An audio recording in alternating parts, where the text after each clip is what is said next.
This week on the Jock and Nerd Podcast, Invincible Season 4 goes hard. Is it the best superhero show on TV right now? We're breaking down the Viltrumite War, the brutal stakes, and that insane finale. Plus, Michael shattering box office records. But is it actually any good or just smooth criminal hype? We've got trailers, news, and what we're watching all in this edition of the Jock and Nerd Weekly for Monday, April 27th, 2026. This is Norm MacDonald, and you're listening to the, hang on, I got it here. It says, the Jock and Nerd Podcast. Known for their series of gay erotica found on Amazon, No? That's not them? Oh. Well, I fucked that up, I guess. Check one. All right. This is for all you fans out there. Let's give it up. We talk it, we heard it. We funny, disturb it. We talk it, we heard it. We spoiler alert.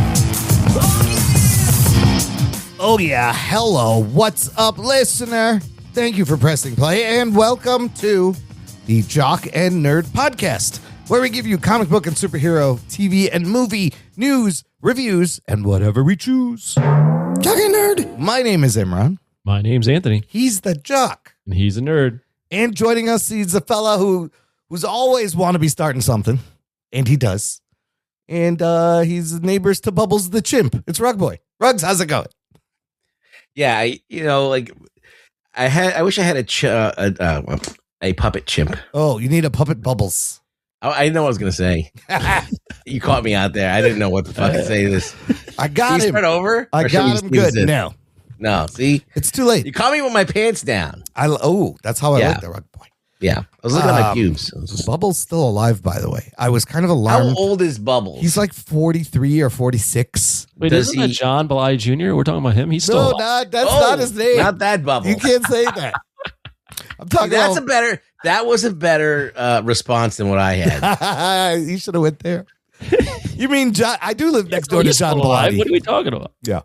John Bubbles Bellotti's blood. still alive, and Michael Jackson's chimp Bubbles still alive doing interviews right now. Anyways, we'll get to all that later, fellas, because we have two fun reviews.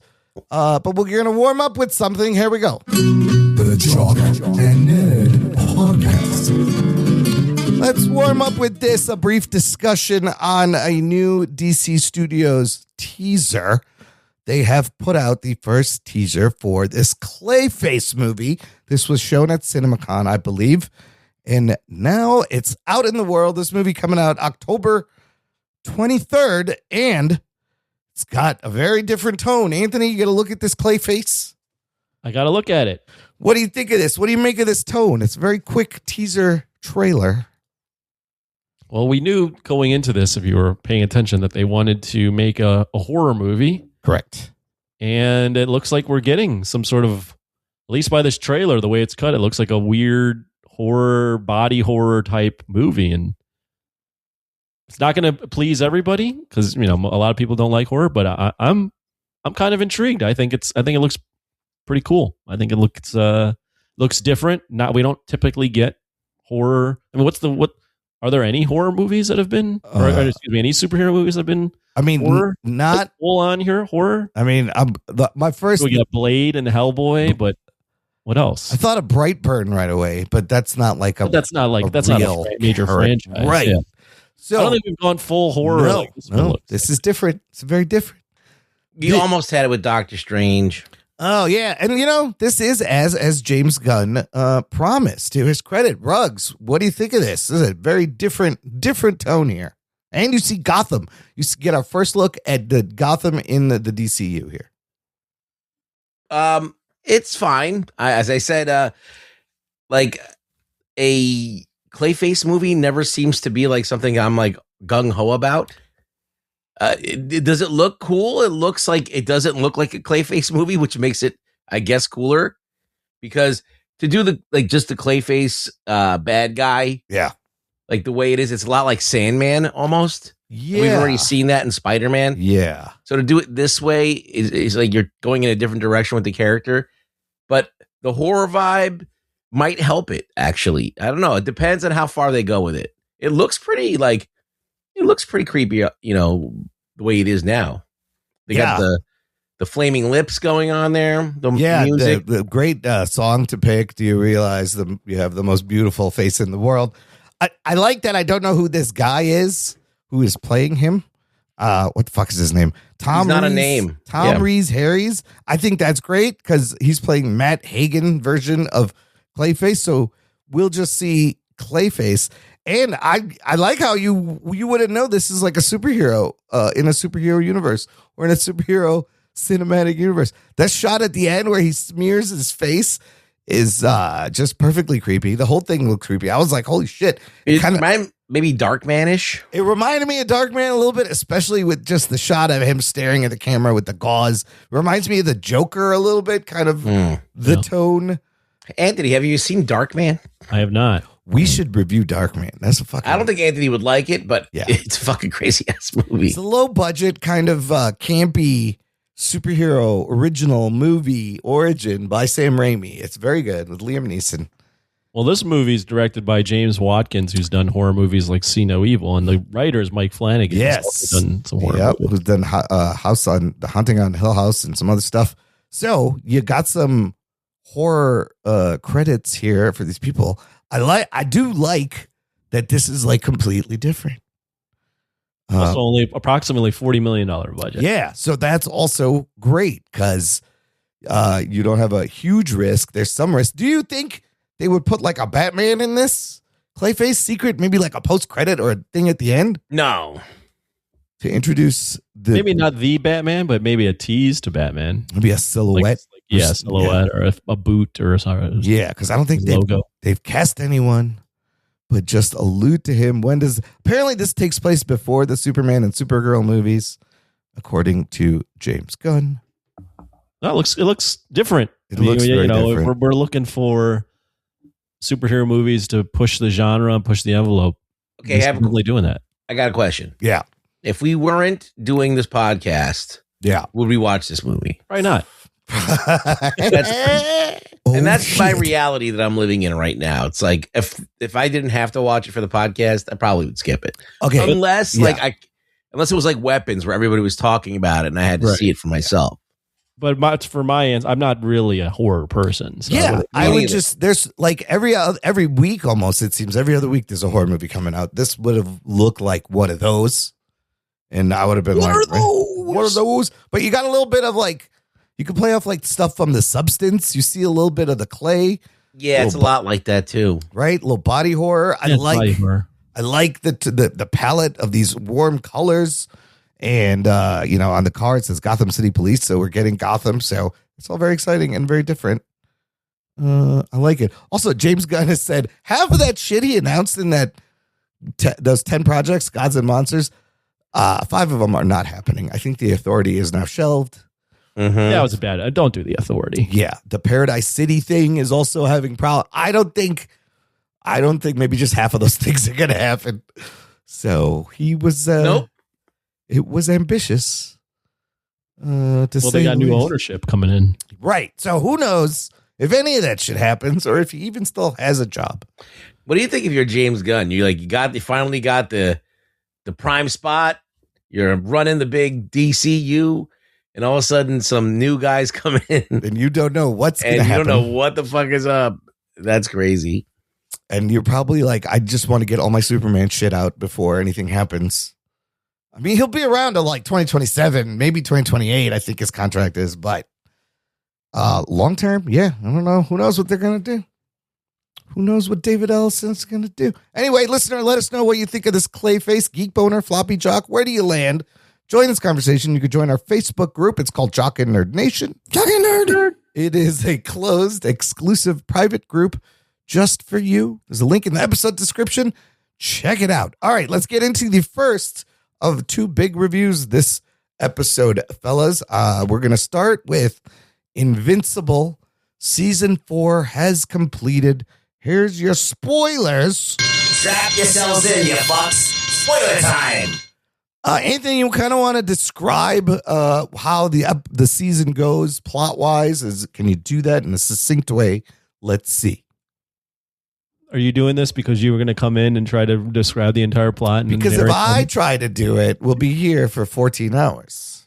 This season, what is it? Season 4. This season it revolves around Mark dealing with killing people and that personal battle of what it's like to be a hero and if killing people is the right way to get rid of threats. Also dealing with the return of his father and his father calling him to war. But the big overarching storyline is now they are the coalition with Mark and what's the guy's father's name? Nolan are joining to take on the Viltrumites and potentially defeat them. The Viltrumite War storyline. Yeah, I thought the structure was kind of interesting this season. The first half of the season seemed to be setting up storylines for later. Especially with that bottle episode with Damien Darkblood. Like, I thought he was going to pop up somewhere but all of that shit was for later. But you also do get to explore Mark's psyche, his trauma, the fallout, him changing his no-kill policy kind of thing, and the stuff with Amber. And then the back half is probably some of the best shit this show has ever done.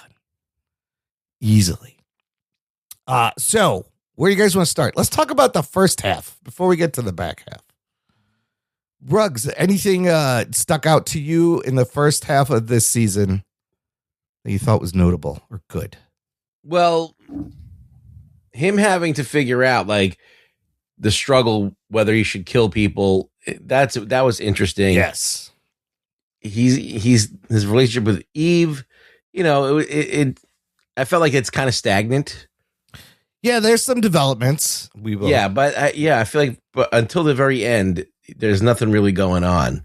Like the last few episodes is when stuff happens. Well, she's not even on screen for a lot of it. So, but her powers are screen. failing, and then she finds out she's pregnant, and that's why powers are failing. That was interesting. It didn't really go anywhere because what happens in the last episode, you find out that she's not having the kid. Spoiler alert. Yeah. So that kind of like is, but then that affects Mark in another way where he feels completely guilty about it. And so that's interesting how they set that up. I really think the stuff that happens like with his dad and his brother, the dynamic that, they kind of, his brother has this idea about who his dad is. Right. And then that kind of gets like shattered. But then it's kind of rebuilt also. But it takes like something really horrible happening to Mark. Yeah. And them being forced together to kind of make that. Yeah. So there's a lot going on. There is. And then we finally get to the Viltrumite War, it just starts picking up a lot of steam. Yeah. And it's paying off all the checks. It's doing it all. Cashing everything in. The character journeys are crazy. Anthony, what'd you think of the first half of the pacing? You had there was a dinosaur character, you had sequids, you had those flaxen fucking aliens return. There was a little bit with like the gangs, Machine Head and Titan and Mr. Lou. And you do learn about Thaddeus and some backstories of Nolan and his backstory. Yeah, I mean, the first season was okay. It's definitely overshadowed, the first half of this last season. It's definitely way overshadowed by the second half, almost by design. I mean, some of the memorable things were Mark dealing with killing people and him punching a hole through that guy's head. That was crazy. With the sequid. Yeah. And knowing that guy was innocent, but also, had to deal with the fact that the world might have been like over that point. Yeah. You have to deal with the pregnancy of Eve, and also losing a couple characters from what was that team called?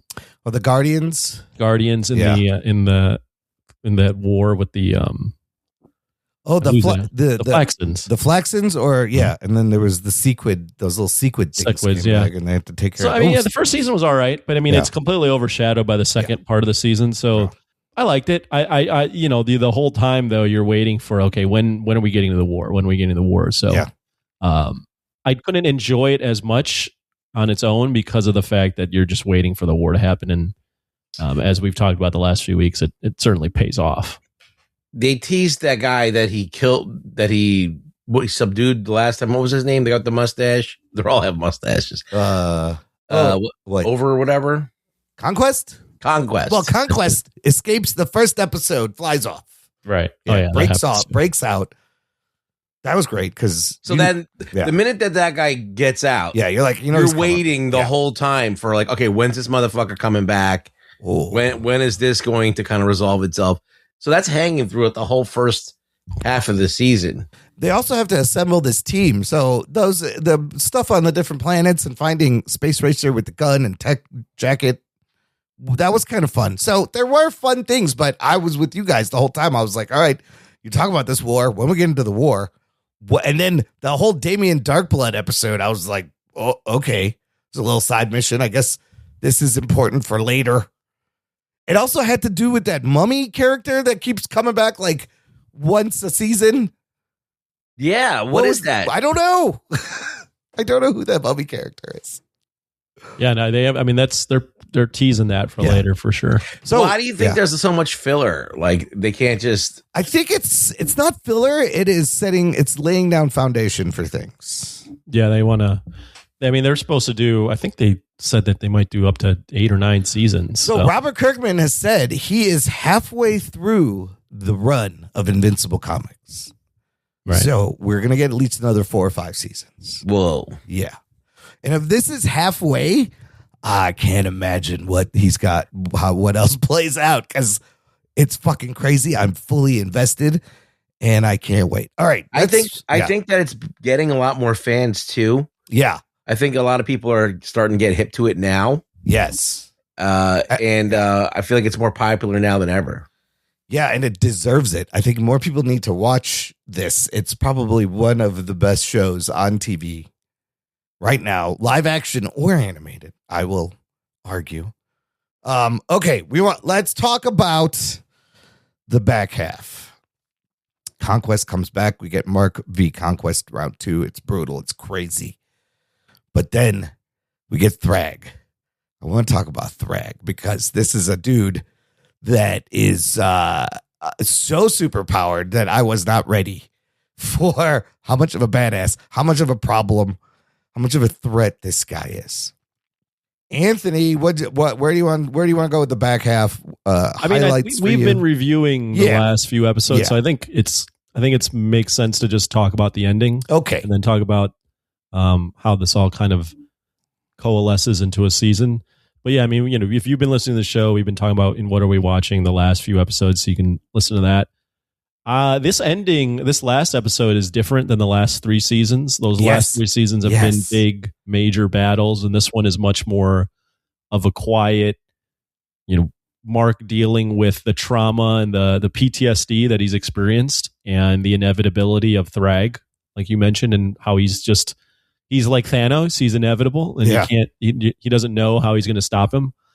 The episode itself, I thought actually, even though it's a change of pace for Invincible, and not what I was expecting. I was expecting another big battle episodes because that's what we've been conditioned to expect. I really enjoyed this episode as well. Yeah. I love Mark's mental breakdowns. I love the visions he's having and how you're thinking, so brutal. Is this real? Is this time? Is it real? Is it not? What I like about Invincible is even though it's a cartoon and it's animated and it's playing off of other stuff, like they're not afraid to show the consequences of the violence and like humans getting just fucking annihilated. Yep. And how heroism isn't like it isn't as black and white. Even though I love DC and Marvel comics, it isn't as black and white as the mainstream comics make it. Like these aren't. If these things were actually happening, this would probably look very similar because it's not easy. Like these things aren't easy decisions to make. Yeah. And that's what Mark's faced with, right? Like he's we can talk about the ending in a little bit, but like he's faced with an impossible decision. But I thoroughly enjoy the episode. I think the way they've built up Thrag from these last couple episodes, now there's be this like fucking like shadow across everything. Yeah. That you can't, like right now, we just don't know how you can even come close to beating this guy. Yeah. It makes, I mean, the whole episode, I felt tension for every character that was on screen. So yeah, I thoroughly enjoyed this last At any episode. moment, he could. I enjoyed this last episode, and I was like, oh, not the ending I was expecting, Yeah. but it made me go, okay, like I understand where they're going, Yeah. and I'm very intrigued to see like what happens next because, wow, I what would you do? Like you put yourself in the situation that Mark's in at the end of that episode, and you go, I don't know what I would do. Yes, I love that there's real stakes, real consequences, real damage, and there are hard choices. But everything that happens kind of made sense. It's the only move you had. Like when Nolan decides to destroy the planet, it's really the only move he had. And they didn't even really win the war as much as the Viltrumites just left. Right? Yeah. And at any moment, Thrag could come down and just kill everybody and end everything and but he doesn't. He's got some kind of code. He's thinking about, there's only 37 of them left now after all this. But I do love how this whole universe Kirkman has created, he's just taken shit that he loves from comic books, from sci-fi, and put it in his own version, but made it real. Like, I love how there's like a little Star Trek ship and team. You know, the Satan stuff is very much like Etrigan, the from DC. He's got Superman. He's got your Spider-Man. Well, Thrag is basically General Zod from Man of Steel. Yeah, Thrag. Yeah, Thrag is Zod. Who else did he remind me of? There's a lot. Conquest. But he could take all this, mush it together, keep the fun superhero stuff, but just ground it and make it real. And this whole season has some of the best voice acting, the dialogues. It's like better. It's better than anything I've seen in live action. It's better than lots of live action shit. It's so good. It's just different on all levels because normally a TV show that's a cartoon's a half hour. This one's a lot longer. So they have time to like really stretch their legs and make things matter. Yeah. And so an episode feels like, you know, you watch 3 of them. It's like a fucking epic movie right there. Yes. So much shit happens. There's a lot going on. And so you can really take the time and develop these characters, develop the dread, develop all that stuff. I mean, there's an episode where it's just Nolan and his kid like just flying around looking for shit to eat, hanging out, trying to get eggs and eat it. But that completes that relationship, that builds that relationship, and you have that time, the believability of this like serious injury that he has and how long that's going to take him to get past it. Those things add so much weight to the story. The thing that I thought that was weird though is that I'm watching this alongside the boys, and they both have this virus thing going. There's a lot of similarities to a lot of things I noted in this. Yeah. Did you like the last episode, Ruggs? Oh, yeah. I was like, there's no fucking way they're going to be able to stop them from coming to Earth. Yeah. And they're already fucking there. And they're there. So, you know, you got to blow up the planet. Then what? And so at the end, you know, when they come back, I love the visions because they really fucked with me. And I knew they were going to fuck with you. Now, like, why wouldn't... Now, this is the quick, stupid question. Yeah. Why wouldn't you let them fucking just take over Earth? Because then they like all the Earth, everybody from Earth would be fucking super too. Eventually, when you know the Viltrumites would create these human hybrids, right? Yeah, I mean, Mark makes the choice there, but I think it's the thing he just knows that they're using the humans as their own like playthings like they're using them for themselves. They have no intent in like keeping the humans alive. But it's like, just to make they want to money. like produce when you have like you're instantly creating another class of people, right? Yeah, right. And but that class of people already has the mindset that everyone else in the universe is inferior. Right. So while it is preserving the human race and making them stronger, for the rest of the galaxy, it's bad news. Oh yeah, for sure. But I also think that the human being is different than the Viltrumite, and right. I still think that they're going to create some like a class of people that can eventually by numbers overthrow them. They could turn on them. Yeah, I mean, he tells them, you know, because of you, this experiment works, and we can. So there's going to be like half Viltrumite powered people, fucking everywhere. Well, when he fought Invincible, he was like testing him to see how strong he was. Yeah. And he's like, oh, this guy could actually you can go. Yeah. So he's like, he's pretty tough. This is not a bad thing. I do love that initially Mark still tries to fight him. Mm-hmm. And Thrag just like kind of ducks everything. He's like, okay, you done? Like he pushes him away. And he's like, I did He could have enjoy killed that. him many times. Well, Correct. yeah. Thrag almost squeezed his head, but then he's like, well, there's only 37 of us left. And this one seems special. Let me just. But with Oliver, he's like, you were a mistake. And just fucking. I love Thrag. Every time it's one move, rip the jaw and the arm off. One fucking efficient, swift Do you move. think it's weird that Battle Beast is sidelined here? Battle Beast, that was kind of weird. Well, Thrag sent him off. He threw him across the universe. Oh, that's right. He's just punching Nolan down to the planet, outside of the planet. Anyways, this choice at the end, I love the fucking visions and how they fucked with you, and you knew one of these was going to be real. And at the end, Mark's flying around to clear his head, and fucking Thrag's just there. And I was like, well, fuck, he's really there. And then, yeah, they come to an agreement. He's like, we can either destroy both of our people, or you're going to let us live here. And you're going to let us. You'll never see us. Like you'll you never won't know we're here. Again. We're going to build our empire back up. But And Thrag promises you'll never see us. Right. It's like we'll just assimilate into society. yeah, and I love the shots of the others. Like Craig already's got a girl and he's in a bar smoking a cigarette, right? He's down. He didn't waste no time fucking finding someone. But they're going to assimilate, and then Mark's response is like, if you think I would ever agree to this, and then he's just like, you get it? You can't, there's nothing else you could do. And then he just goes, yeah, that's Right. fine. But Well, the thing is, though, it's like what's awesome about what's great about that, and like just the more like the testing of a heroism is like Mark makes that decision, right? Yeah. To quote unquote save the earth. But like, if you want to think about big picture, like who is Mark to decide the fate of the earth? Like, Yeah. why is that Mark's decision? Right. Shouldn't he have consulted someone? yes, Like that's not. So he's wearing this like weight on his This shoulders. burden. Of like, Can he? That was my first question. Can he tell anyone? no, he can't. But can't. is it even Mark's decision? Like that Right. he's making in the comics, it's Mark and Nolan that decide. Oh, But in this one, it's Mark alone. So he's carrying that weight of yeah. the fate of the universe or fate of Earth on his shoulders, and he's thinking he's doing the right thing. But like, who is he to decide? But in that moment, can you be like, can I get back to you on that? No. What I'm saying is, he has to make a He decision. has to make a decision. But it's not even like that's the part of heroism where it's like that's all great leaders face these moments where it's like they're just a man. They're just a person making a decision. Yeah. But like the weight of that is like beyond them.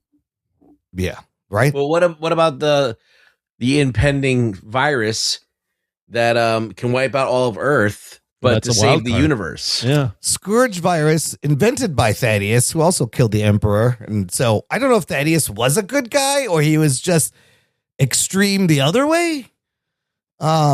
That's kind of interesting. Again, nothing is black and white in this show, which is fantastic. So Yeah, then there's that virus. Yeah. the post-credit scene, Alan is now in charge of the fucking whatever it's called, the coalition.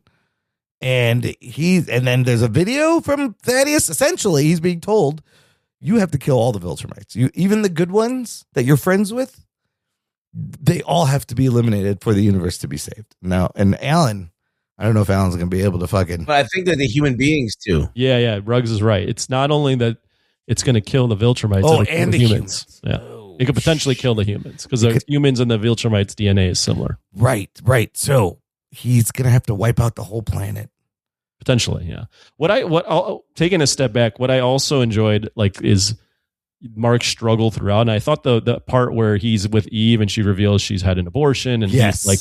he's basically saying like this wasn't fair, I wasn't Yes. there for you, Yeah. and he's basically he's doing the whole Spider-Man bit where he's like, I have to leave because this isn't fair to you. It's not fair. Like I need to go. And she's just like, no, I choose this to go. I choose to be with you. Yeah, and she's like, I we'll knew- deal with this together. I knew what I was getting into. Yeah. You know? Whereas, But- like Peter, his decisions, I mean, I'm sure at some point MJ like is cool with it, but throughout the Spider-Man comics, Peter's always deciding for himself without MJ's input or any of his relatives' input. He's saying, I need to leave all of you and to protect you guys. But Right. he's not giving them a decision. Whereas Right. Mark's like doing it and she's like, no, I'll be with you. You got to let me make this decision. Well, but he's like, she's already like, I chose this knowing these decisions would come. How about a That- show in one episode that deals with genocide, abortion in a cartoon, and you've gained a little weight in a cartoon? I was like, wait, where do they gain weight? What are you talking about? you didn't notice Eve gained a little weight? Yeah, She mentioned it. Yeah. Right? And I was like, wow, like you didn't have to do that in a cartoon, but it makes it more real and grounds it. And when she told him, you know, his response was so real and sincere, because part of me was like, is he going to be mad? But he was mad that he wasn't there to be with her to make these hard decisions, and he put her in this position, Right. which was so good. It was so good, and just his breakdown, you could hear it in his voice, like this trauma. He's got severe PTSD, and does not know what to do anymore. So good. It's so good. Yeah, that was great. Yeah, that was a really good season. I thought overall, when you take in the first half was a little slower, but the second half just completely picked up. Like what I like about it is we don't unless you've read the comics, I don't know what they're going to do next. Yeah. I don't know how they can. Yep. I guess what Ruggs Boy mentioned, I didn't think of that until he mentioned it, but maybe the human Viltrumite hybrids, they can have them rebel, but Right, like Mark did a little bit. Yeah. But I mean, that are they going to age them up 18 years? Like they would have to be a long time. And Oliver grows quickly. Oh, how about the whole Debbie Nolan relationship? Oh, I forgot about that. Yeah. You know, that first of all, that the meeting when he goes and talks to her is fucking some fantastic acting Yeah, and that drama. was So good. Where he's like, I'm sorry, and she's like, fuck you. She's like, there's no coming back from this. He's trying to come back from this. I think he has rehabilitated. He's done bad things, but he is trying to change and be good. And she's like, there's no coming back from this. And then you cut to the end where she's like, I'm coming with you to see Oliver. I think they may and she broke up with Paul. I think these two might get back together, which I don't know what that says about fucking Debbie. But Paul, I mean, it's kind of similar to Eve, right? Where she's like, I'm tired of people deciding for me how my life is supposed to go. So, I'm Oliver's mother. I'm going to go see him. I love that she loves Oliver just as much as Mark, like it was her birth child. You really get that relationship. Does Oliver annoy anybody? He had some moments. He's useful for the most part, but I liked Oliver fine. He's a stupid kid. He doesn't know anything. Yeah, he's brash. He's a teenager. Yeah. Yeah, he jumps into things when he probably shouldn't, gets hurt. But man, I thought he was going to die several times. But now he's going to have a robot jaw and robot arm, I guess. A metal fucking... I'm looking at, while we're talking, I'm looking at my library and I'm pulling out all my Invincible books. Oh, shit. Have you read them? I've read... How far did you get? I've read only up to maybe the second season. Oh, okay. So, yeah. Well, the answers are all this right stuff there. I'm not seeing. I got up to the part where Nolan beats the shit out of Invincible. The answers are all right there, Ruggs. And then he where he makes the turn from being his dad to being the bad guy. So from what I understand, it is pretty faithful to the comics. I mean, there's variations, but it's not it's not 1-to-1. Yeah, It's apparently this last episode, so it's Nolan and his Mark confront Thrag on the Earth. Before that, he has all the visions right away. Whereas in this one, they have the visions throughout, so they build the tension. Yeah. And then Mark makes the decision on his own, whereas Mark and Nolan make the decision together. They both say yes. Yeah. Interesting. And, they gender flip the tech jacket, which is fine. So, I mean, or whatever. Right. But yeah, Nolan, when he goes back to the crater where he pummeled Mark and talks to Cecil, that was pretty good, too. I like the line. I wrote it down. Cecil goes, what does he say here? Earth isn't your therapy couch, Nolan. Because Nolan's trying to repent for all his sins. But it's he killed 5,000 people. Yeah. Yeah. There's no way you really, I mean, you can do all the good you want, but there's no way you can ever completely come back. He's trying to convince Cecil, and Cecil goes, I will never not be afraid of you. Right. Like, it's done. There is there coming back from this for Nolan? Like, that is a huge question that they're playing around with, which I love, because I go back and forth. I'm like, I don't know. I don't know. He's done some bad shit, but he's now helping. I don't think you ever can completely be forgiven for that. I mean, he destroyed his own home planet. Think about that. His fucking home planet. Oh, I just found the volumes that we're up to right now. Uh-oh. Okay, Don't spoil them. I'm scared to look inside. Yeah, don't look. Yeah, halfway. He says he's halfway done with the run. So I do see something interesting that I could spoil you for. I right did. now.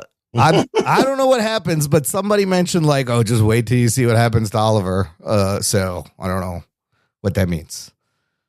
That's all I'm going to say. I got a couple comments from our listeners in our Facebook group, Jock and Nerd Nation.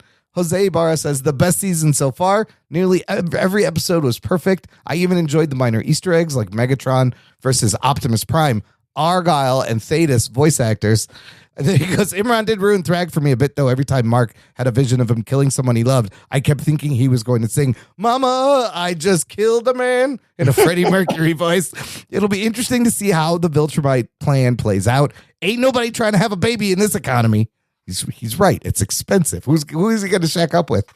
And then Rob Dickerson said, deeply funny that they had to quickly remove Battle Beast with some oxygen tank shenanigans from the big fight because his presence entirely removes Thrag from participating in the narrative. That's why they took him out? I have no idea. I don't know. And that fucking gun, man. Well, I want to know, what's the collateral damage on these Infinity Gun rays? Like, how many other planets died way out that the gun just keeps going? I'm sure it's taking a lot of people out. It doesn't ever stop, and you're just there one day and this fucking giant thing from nowhere comes and rips your planet in half. You gotta be a little careful with that Infinity Gun. What else do we not like? You know what? After the season was over, I kind of saw the first half a little differently. Like, it was a nice setup. I think it's still, the whole season works really well.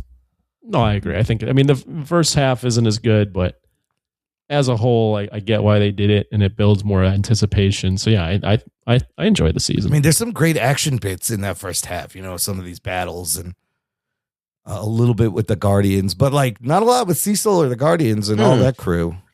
I don't know if I'm right about this, but I'm looking in this comic book. He's looking through. Uh-oh. And don't tell. Okay. I don't know if I'm looking at the right time, and this hopefully is, but it feels like Eve was part of this thing, and I guess they sidelined her in this show. The war? She was part of the war? Yeah, it looks like it in these books, but maybe I'm looking at a second part of the war. Oh, might be looking at the second part. Could be. But yeah, Eve's in it. Eve's involved. What about Adam? Adam is also in it. Adam and Eve. It's a great adult story. This has got to be later on. So, I mean, I think he's taking some liberties, but Kirkman is good at adapting his shit. Yeah, it looks good. I think it's good. All right, final score. Oh, shit. I just spoiled myself. Spoil it. Jesus. There's just giant splash pages. I should never have opened these books. People dying. I mean, the art is crazy, too, and the violence and the punching through the stomachs. Are we rating this? Give me a rating, rank it amongst the seasons, maybe. Is this the best superhero show on television, Anthony? Oh, it's the best superhero show on television. Absolutely. I'm going to go 8 out of 10. I think the first season's still pretty up there. I'd go first, second, this, and the third, but I think they're all pretty good. I don't really have a season where I'm like, that was clearly bad. Yeah. Ruggs, what about you? I didn't like a lot of the filler in this. I felt like some episodes weren't really propelling the story forward, and then when it hits its stride and everything starts to build up on and there's cause and effect, and it carries the characters forward, it really gets to be really good. And the power sets, the upping of the ante, the fact that you can make characters that are already super powered already have an enemy that's threatening, Yeah. And we always talk about Superman. Oh, he's boring because he's too powerful, but not when you make a good enemy then that he can't beat. Then you got something. So Yeah, they did all of that, and they did it in a way that's different. Like Superman has Doomsday, and he's kind of like a mindless beast, and you got like somebody you have a conversation with. Yeah. That's even more diabolical and even more threatening. So they're doing top tier stuff. If I was going to give it, as far as seasons are concerned, I think there's stronger seasons that have more episodes that carry the story forward. But the stuff that you see in the back half of this is so great. Yeah. And I mean, this is apocalyptic stuff. So you got it. The stakes alone, it's great. I'd probably say it's about 8.5 for me. Yeah. I really, really liked it. I think it's really good. Is it the best season? No, but I think that what they manage to do is top what's already been done, which was already great. So that's like kudos to them. Well, just how they've built on the whole journey of these characters and what they've been through. And it keeps evolving and they keep pushing it and it pays off. I thought the back half of this season is some of the best shit they've ever done. And it's as good. Like, I think the first season's the best, but this I found as good as the first season. I mean, there's some it's better than like live action shows that are on the air right now. The writing, the voice acting, the fucking stakes, the consequences. I'm going to give it a 9 out of 10. And it's, I can't wait to see what happens, but I think it improved over the like season 2 or 3, which were great. And even with just the first half being all over the place, the last fucking half of the show does not disappoint. Each one ratcheting it up more. So fucking Which episode was the one where they went to war with and Mark got hurt really bad? Was that was like 5. And so how many episodes is the season? 10? 8. So 5 was when he got hurt. 6 is when he heals and the war starts. And then 7, the penultimate episode, is when they blow up the planet. So there's 4 good episodes. The Peen. Yeah, the Peen. So yeah, really, and they pull the Game of Thrones, where the Peen has all the action, and the finale has the aftermath and the setup. Right. I mean, I think the first 4, maybe like the Damien Darkblood one is the weakest, but the first 4 absolutely are also good in terms of setting things up. And I don't know why you had to bring the fucking alien Flaxens back and all that stuff. And yeah, I feel like it was a retread of that. And the fucking Mummy and some of these other people like Machine Head. Like, I get it. You got to check in with them, whatever. But holy shit. I was so sick of the Sequids, by the way. Yeah. Like, you did it. Yeah, you could just get over it, get past that. So that one they ended, right? I think they stopped that. Not. Well, they did. They stopped. They did stop them, I think. Yeah. Yeah. You're right. They're not still around because now you got to focus on you got rogue Viltrumites all over the planet, just fucking smoking weed and banging broads and dudes. Let me ask AI which episode, what volume are we up to in the show? Oh, of Invincible. Does it know? Let's see if it knows. I bet it doesn't know. It doesn't say. Oh, great. It doesn't know. Lame. Doesn't know. Because it doesn't tell you what season 3 gets to. Halfway through the story. All that for nothing. Listen, I told you issue 65. Okay, listen, you take the total number of episodes of issues and you divide it in half. That's where we are. That's according to Robert Kirkman. That's about right because I think there's like 150. Okay. Total. And so I think 65. We're on issue 65. I think he's easily got at least 4 fucking banger seasons left, and you could even make 5 if you want to split things up. And how many issues of Invincible is there? I think there's like, I don't know, 150. You should be able to figure that out. Oh shit. Okay, then I'm way further. Well, 144 main issues. Anyways, while Ruggs goes and checks his omnibus, we're gonna take a break here and play some promos. We're gonna come back. Get back in your chair. We're gonna come back and talk about the King of Pop Michael review right after this. After these messages, we'll be right back. What's up, everybody? This is Mr. Throwback Thursday from the Mr. Throwback Thursday podcast, along with my co-host Bill. Every Thursday, we bring you classic hip hop. Classic. You You know, all the good stuff, the stuff that you forgot about, the golden age, pre-golden age, back to the original era. For all the pioneers, I'm going way back, way back, way back. Each week we bring you hip-hop headlines, so we let you know what's going on with your favorite artists from back in the day. We bring you Wu News. We dedicate an entire segment just to the Wu-Tang Clan every week. Wu-Tang Clan ain't nothing to fuck with. We bring you 2 records. One is a one and done. One is a record of the week. We give you an artist of the month. We give you all the classics. Classic. Live, straight classic. Come and check us out. Every week we're on iTunes, Stitcher, and at MrThrowbackThursday.com. And if you remember nothing else, always remember, new school stale, old school fresh. Jock and Nerd. Listener, if you enjoy this show and you are not a member of our awesome Jock and Nerd Patreon fan club community, what are you doing? We got to fix that. Just visit jockandnerd.com/Patreon. Jock and Nerd. And you can give back on a monthly or annual basis. And for as little as $3 a month, gives you access to an exclusive podcast feed where the shows come out early.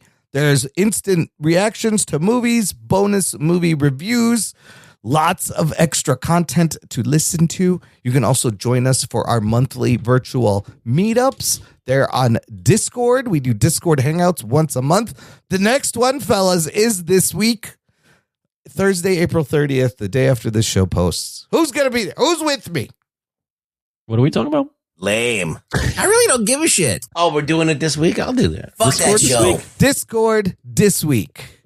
This week? Yeah. Holy shit. No, I'm not going to be there. All right. Well, Ruggs will be there. Me and Ruggs will be there. Yeah, sure. I'll be there. We can talk about stuff. I'm watching anyways, Devil Wears Prada. I'm going to see that on Friday, actually. That comes out this week? Yes, and we are reviewing it. And normally I'd see it on Thursday, but we couldn't do the Discord this last week because of Michael Jackson. And then I was like, fuck it, we'll just do it. And then I put it on that Thursday before I realized we were going to be reviewing Devil Wears Prada too. I'm very excited. It's going to be great. I excite. But no, it's not much. All that stuff on our Jock and Nerd Patreon, jockandnerd.com/Patreon. Check it out. All right, fellas, let's get into this week's movie review. Oh boy, here it is. We're here. Michael, here's your spoilers. Strap yourselves in, you fucks. Spoiler time. Yes, the highly anticipated Michael Jackson biopic, directed by Anton Fuqua and written by John Logan. This movie is produced by Graham King, who also produced Bohemian Rhapsody. It is also produced by John Branca, who is Michael Jackson's lawyer and is in the movie, the character of John Branca, and John McClane, and essentially the Jackson estate, minus a couple of people. But the majority of the Jackson estate produced this. On Rotten Tomatoes, here's where things get fun. We got a lot of fun numbers to prove things. Critics give it a 39% on the tomato meter. The audience is at 97%. Oh, shit. This is one of those dramatically huge divides between critics and audience, at least on the Rotten Tomatoes. Metacritic has it at 39. Letterboxd has it at 3.6. That's Which is pretty good. That's decent, pretty, right? That's a solid. Yeah. Yeah. I think everything above a 3.5 is actually pretty solid. okay. Which is surprising because Letterboxd is the cinephile type spot. So, and then it's got an A- cinema score, which is also pretty impressive because I think that's when they ask people right after the movie. yeah. This movie's budget is estimated to be about $200 million. It was less. There was reshoots. We'll get into all that. There's a lot of baggage. So were fans going to care about the baggage? We are expecting a big opening weekend, and it does not disappoint. This movie made $97 million opening weekend domestic. Let's go. Shit. I picked it. That it is on your box office draft. I was going to pick it and you stole it, you motherfucker, before I could get to it. Currently sitting at $217 million global debut. This is the best start all time for a biopic, smashing the record set by Straight Outta Compton and Bohemian Rhapsody. It's the biggest opening of the year for a live action film, second only to Mario Brothers movie.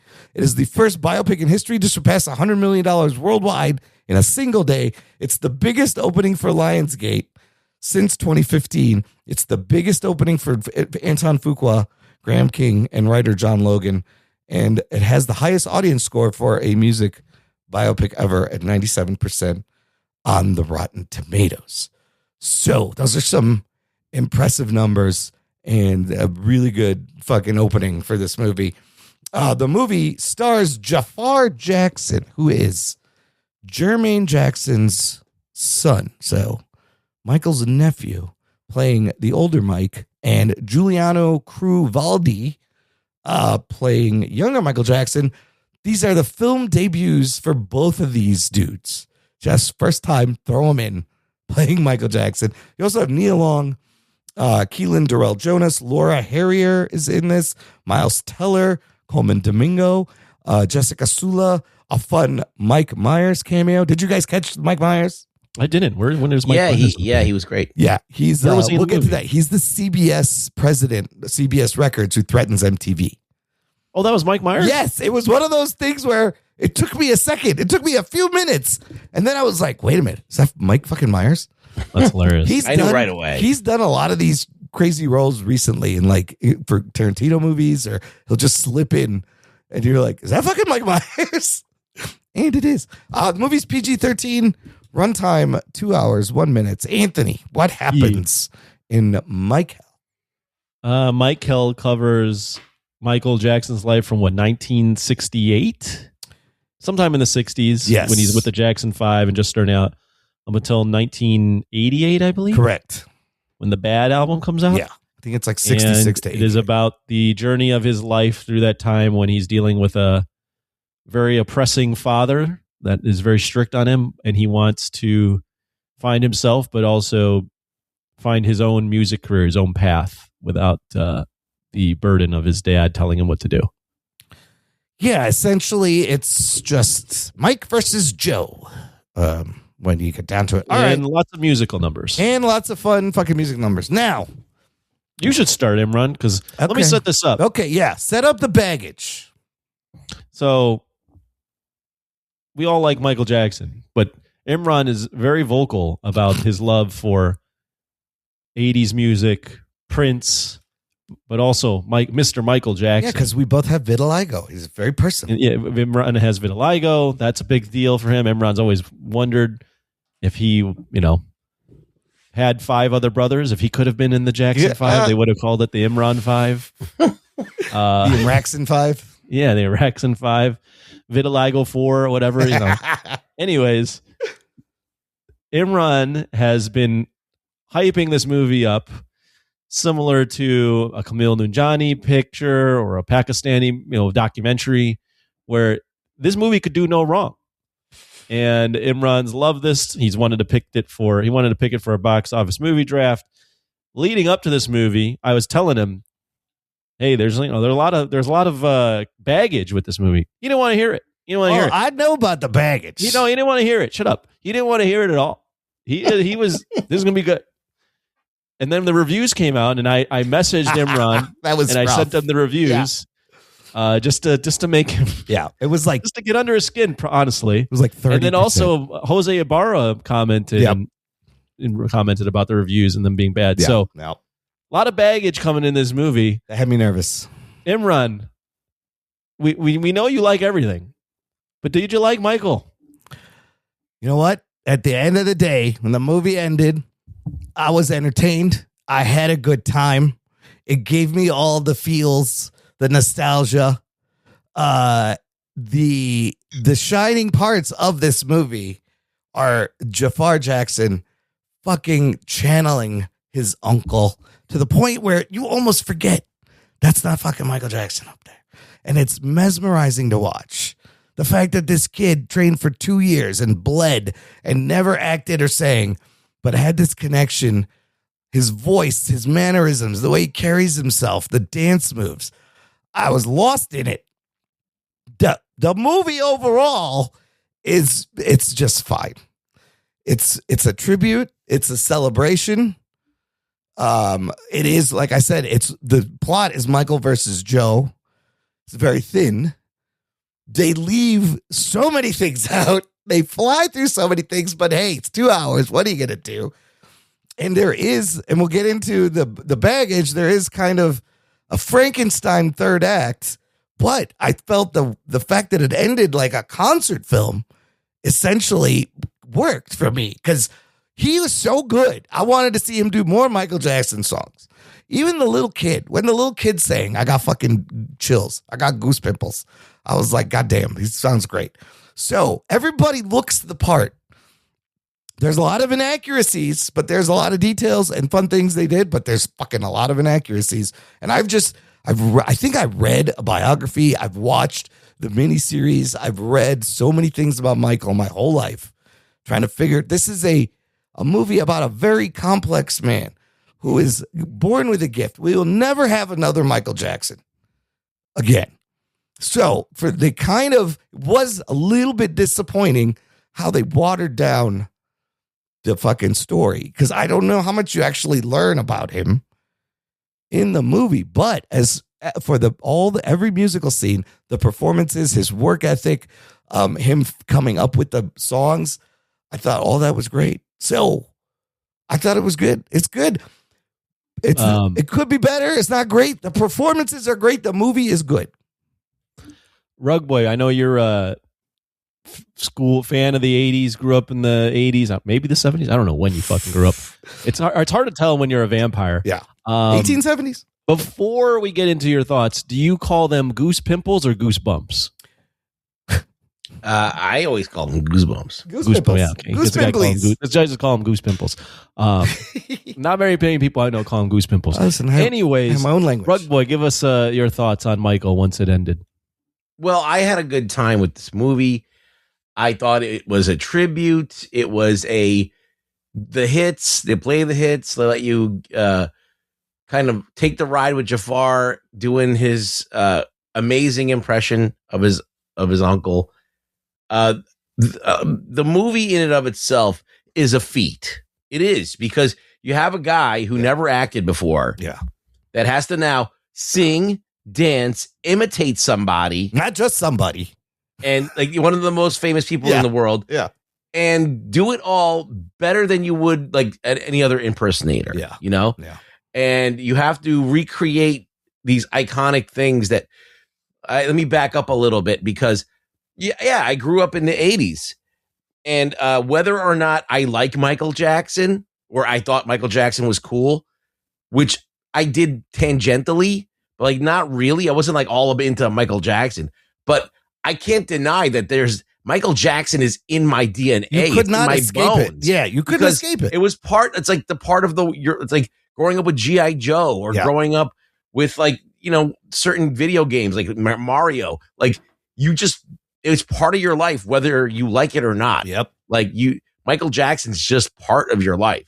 So you can't divorce yourself from that. You can't be like, well, because Michael Jackson is a fucking weird dude and I don't understand what he did, if he did something, if he didn't do something, or if he's just so fucked up, I can't understand him.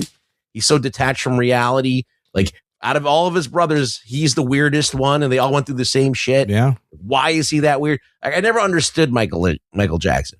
Now, this movie could have gotten into that. It could have tried to demystify that. I could sit here and tell you right now, he's the youngest one. He probably was too young for all that fame. He got beat by his dad. On top of that, he had bad acne, and then he had vitiligo on top of that. And then he got burned in the head. Yeah. So I feel like a lot of those things, like multiple compounding traumas that just make you more and more, and the fame and the people, the sycophants, and the fact that people are coming telling you that you're so brilliant and stuff. All of that, and the fact that nobody says no. He's adopting animals, getting a chimp he just does whatever he wants. Like that, all that stuff equates to a crazy person. You're gonna have some mentally insane person. Remember, they thought he slept in a barometric chamber also. Yeah, I don't think that was true. But people start making up all kinds of shit. Yeah. But he did a lot of weird shit too. Did. Like he did. I watched the Martin Bashir. Yeah. I watched a lot of Michael Jackson interviews this week to prepare. Yeah. I've seen all of them. And I was just like, this motherfucker's weird. Yeah. That's all I could think. I mean, this guy's a weirdo. I don't understand. I'm like, could he have been a pedo? Maybe. I would say there's a chance. It's not like there's no chance, but there is a chance. Say that whatever you want. He's still part of who I am. And he's still part of my childhood. He's still part of my adulthood. He's still part of everything. Like, he's still around. Like, you can't escape my every Halloween thriller is on out there. Yep. So I don't know. The fact that you can go to a movie about such a weird individual and the movie is trying to only show you the one, like the happy moments and the positive things about this guy. It does irk me a little bit. I can't lie about that too. But I also can't help but tap my foot to the music. Yeah. I can't help but, see when I see his dance moves recreated, I still am like, wow, how does he fucking move like that? Yeah. He was doing the robot, and with his brothers on the stage while they're playing fucking instruments. Yeah. Like, it's crazy. Dancing Machine, like all that stuff, insane. So this captured it. It did a great job of capturing that kind of magic that he had on stage, that performance, like how dedicated he was to the performance. Perfectionism. How much he thought about everything, about his image, and like he's wearing socks so you could keep your eye on his feet. Yeah. That's what those big socks. He wore the gloves to attract light. The sequins, everything was for showmanship, right? Yeah. So this gave you a little bit of that. This gave you a little bit of an insight into that, his perfectionism, his wanting to put on the greatest show, but it didn't give you everything. It's surface. But still, like, it's a good time. Yeah. I can't say that I didn't have fun. I would watch it again. I don't know. There's some slow beats to it where I was like, all right, I'm bored now. Yeah. But like, for the most part, I think it did its job. And that's why people are watching it. And there's people fucking dancing in the aisles. Oh my God. People, the fans are going crazy in the theaters, coming dressed up. So it did its job. Yeah. I feel like, I don't know, it stops in a weird spot. It ends abruptly, but there's a reason for that. Yeah. And we've heard that this production has been mired with problems and all kinds of shit. So, and it shows it, you can feel it a little bit in the movie, but still, with all that said, still a good time. Like, and that's weird. I'm conflicted to say that because like as I said, like, I'm not a big Michael Jackson fanboy, but I can't deny that he had impact in my life and that those nostalgic things still work. So it's a quandary. It's a tricky one. It's a tricky one. So I feel like a little bit like kind of push and pull in different directions, but at the same time, I've settled at the fact that I had a good time. And if someone asks me, should I see it? I'm like, if you want to watch a movie of Michael Jackson, go see that. Yeah. You will have a good time. Yeah, somehow they made a crowd pleaser. Anthony, what'd you think when it ended? You know what? I grew up. I remember listening to Michael Jackson growing up. I was as big a fan. I wouldn't say I was a super fan, but I was a pretty big fan growing up, having not lived in the 80s. Like, I remember listening to his cassettes, knowing all the songs. Yeah. Thought he was weird. Always was like, why is he white? I didn't understand the vitiligo thing. I didn't understand why his face would change. Like, that was like, it was very strange for me. So I always thought, it was like, this guy's strange, but his music is amazing. This movie is like the ultimate cheat code, because I saw something online where it was like, people don't comprehend how popular Michael Jackson was. Oh, yeah. There's no way of understanding now Yeah. the equivalent, because someone was like, is LeBron James as popular as Michael Jackson? It's Yeah. like, no, not even close. It was like, I'm almost the gap between Michael Jackson and LeBron James is much larger than the gap between LeBron James and me. Like, Yeah. it'd be like it'd be like if Lionel Messi and Cristiano Ronaldo combined their popularity, they still wouldn't be as close. I think Taylor Swift is the closest not right even now, close. Not even close. but it doesn't Taylor come Swift is close. popular, but like no one, like, it's just with the media and how things are. Like Taylor Swift, yes. There's no monoculture anymore. Right. You can't have that anymore. But like, so what I'm getting at there is he was just so popular that like his music, and Ruggs put a good win in his instant reaction, which you check out. Like, it was ubiquitous. It was everywhere. Yeah. Like, he was, so like when you do that and you have those songs in a movie, and then you have this kid who's his nephew. So there's always this, like, there's this already this connection where you're like, I'm seeing his nephew. Yeah. This is great. It's his nephew. It's a genius. His blood, man. It's his And DNA. the fact that his nephew like inhabits the role, like can dance, the silhouette, the body type, the prosthetics, the voice. I don't know if that's him singing. I don't know. I don't think it's him singing, but everything else is him. But it's so close where you're just like, oh my God, I'm watching Michael. Mhm. I'm watching a concert on screen right now. Yep. So like that right away bypasses any sort of faults because you're just like, this music was so great. And that guy it's so tantalizing watching him perform that you're just seeing it again on a big screen. So in a lot of ways, the movie's a cheat code. Yeah. Now, if you don't like Michael Jackson, obviously that's not going to hit. Yeah. But even then, like some of the songs are just to this day are all that popular. Yeah. Now, is the story that self all that deep? No. It's pretty generic. It's pretty like one note. He's got a bad dad. Because of his bad dad. Anything in his life that turned negative, anything weird, it's because he's got a bad dad. Yeah. Like it doesn't really explore anything in depth. His brothers like don't exist, and his sister Janet, who's probably the second most popular Jackson, doesn't exist at all in the movie. That's which crazy. is really odd. That's crazy. But overall, I mean, I was very entertained throughout the movie. Now, there were times during the movie where I was like, okay, when it wasn't performances, I was going, okay, what's the point of this movie? Like, what are they trying to get across? So, and it does end really abruptly where I was like, oh, that ending was just okay. Yeah. But I think what happened here is there's a lot of people that really like Michael Jackson, love those songs. Yep. Separate the man from the performer and just had a really good time with the movie. Yep. And as far as the critics, I think clearly there's a lot of critics that just have an agenda against the movie. They were never going to like the movie. Yeah. And you know what? That's perfectly fine too, because unfortunately he's got a very controversial. Yeah. It's a complex person. Yeah. Complex is one way to put it. Weird, strange, maybe inappropriate at the very least. So there's some things about his character where it's like anything that comes out about him, I'm going to hate. So I can understand why critics didn't like it. And I don't imagine a lot of these critics had an agenda against the movie and they were going to hate it no matter what. That's what it seems like. Because it is not a 33% movie. It's competently made. It's well shot. I mean, it's competently made in the sense that like they recreate the performances, but it's not there's not a lot of depth. I think here. that this is all virtue signaling because they don't want this. They don't want to like have anything to do with.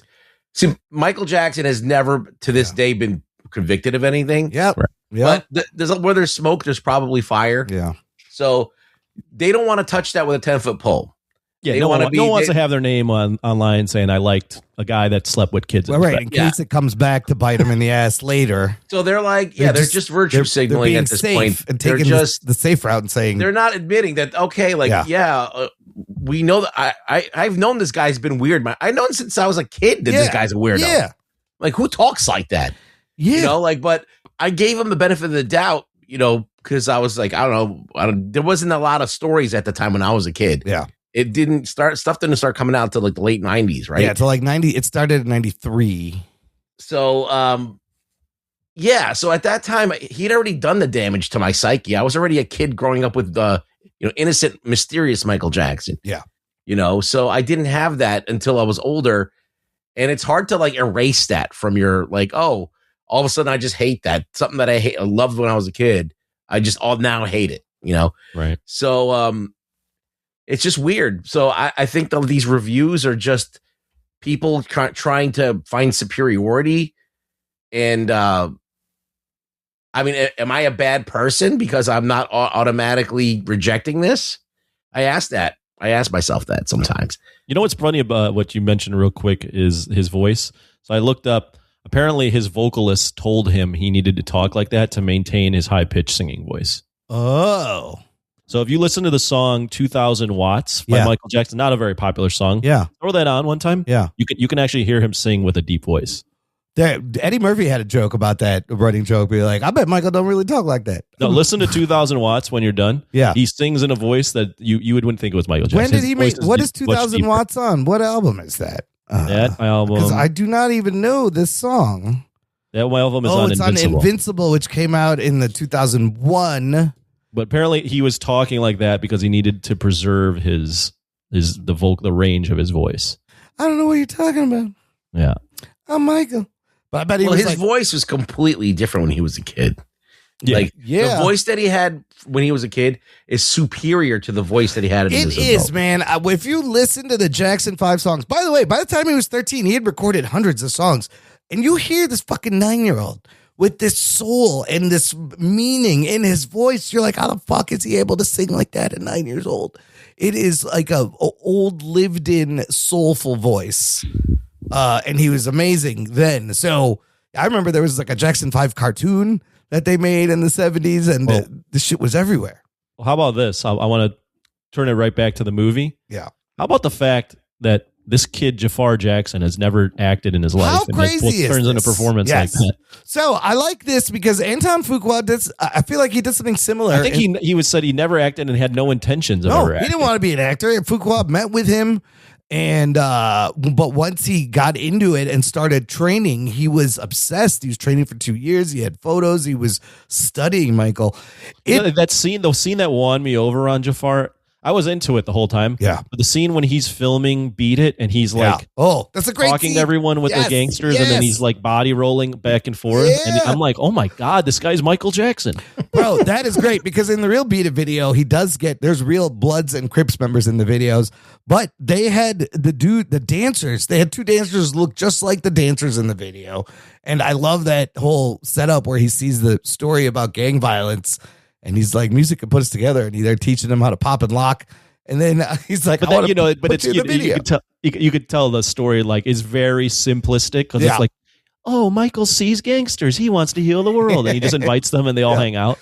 Well, I mean, there's a lot of that in the video, right? He goes to the hospital and hangs out with kids. He gave all the money to the burn dude.